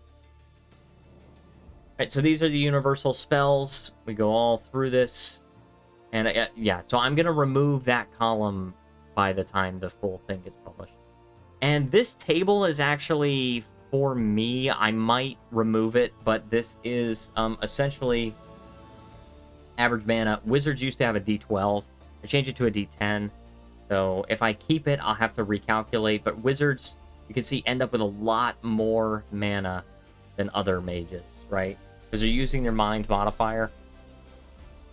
Templars, on the other hand, end up with a lot less. And actually, the same, like a level 20 Templar is going to have the same mana as a Sworn, but of course, the Templar has to use a short rest to, like, spend mana dice, which are only D4s, and the Sworn just regains all of it on short rest. So it's balanced. And then we have a whole spells list. And this is the master list. All right, I'm not going to go through all of these, but trust me, there are a lot of spells. And this document is 276 pages. There are so many spells, all right? And then finally, at the end, we have a glossary. All right, we can see a little bit more about this stuff. I don't know if I'm going to add an index. I feel like I should, but I'm not totally sure. And then we have licensing credits. So we have, like, the Creative Commons stuff that's actually taken from D&D. And we have stuff that's like, okay, Venture is like a unique game by itself, not affiliated with, endorsed by, or sponsored by Wizards of the Coast. It's a distinct game system and is not D&D or 5e homebrew. So that's what we've got. That is what we've got, guys. That is Venture. That is the current progress, and it's nearly finished. It's nearly published ready, right?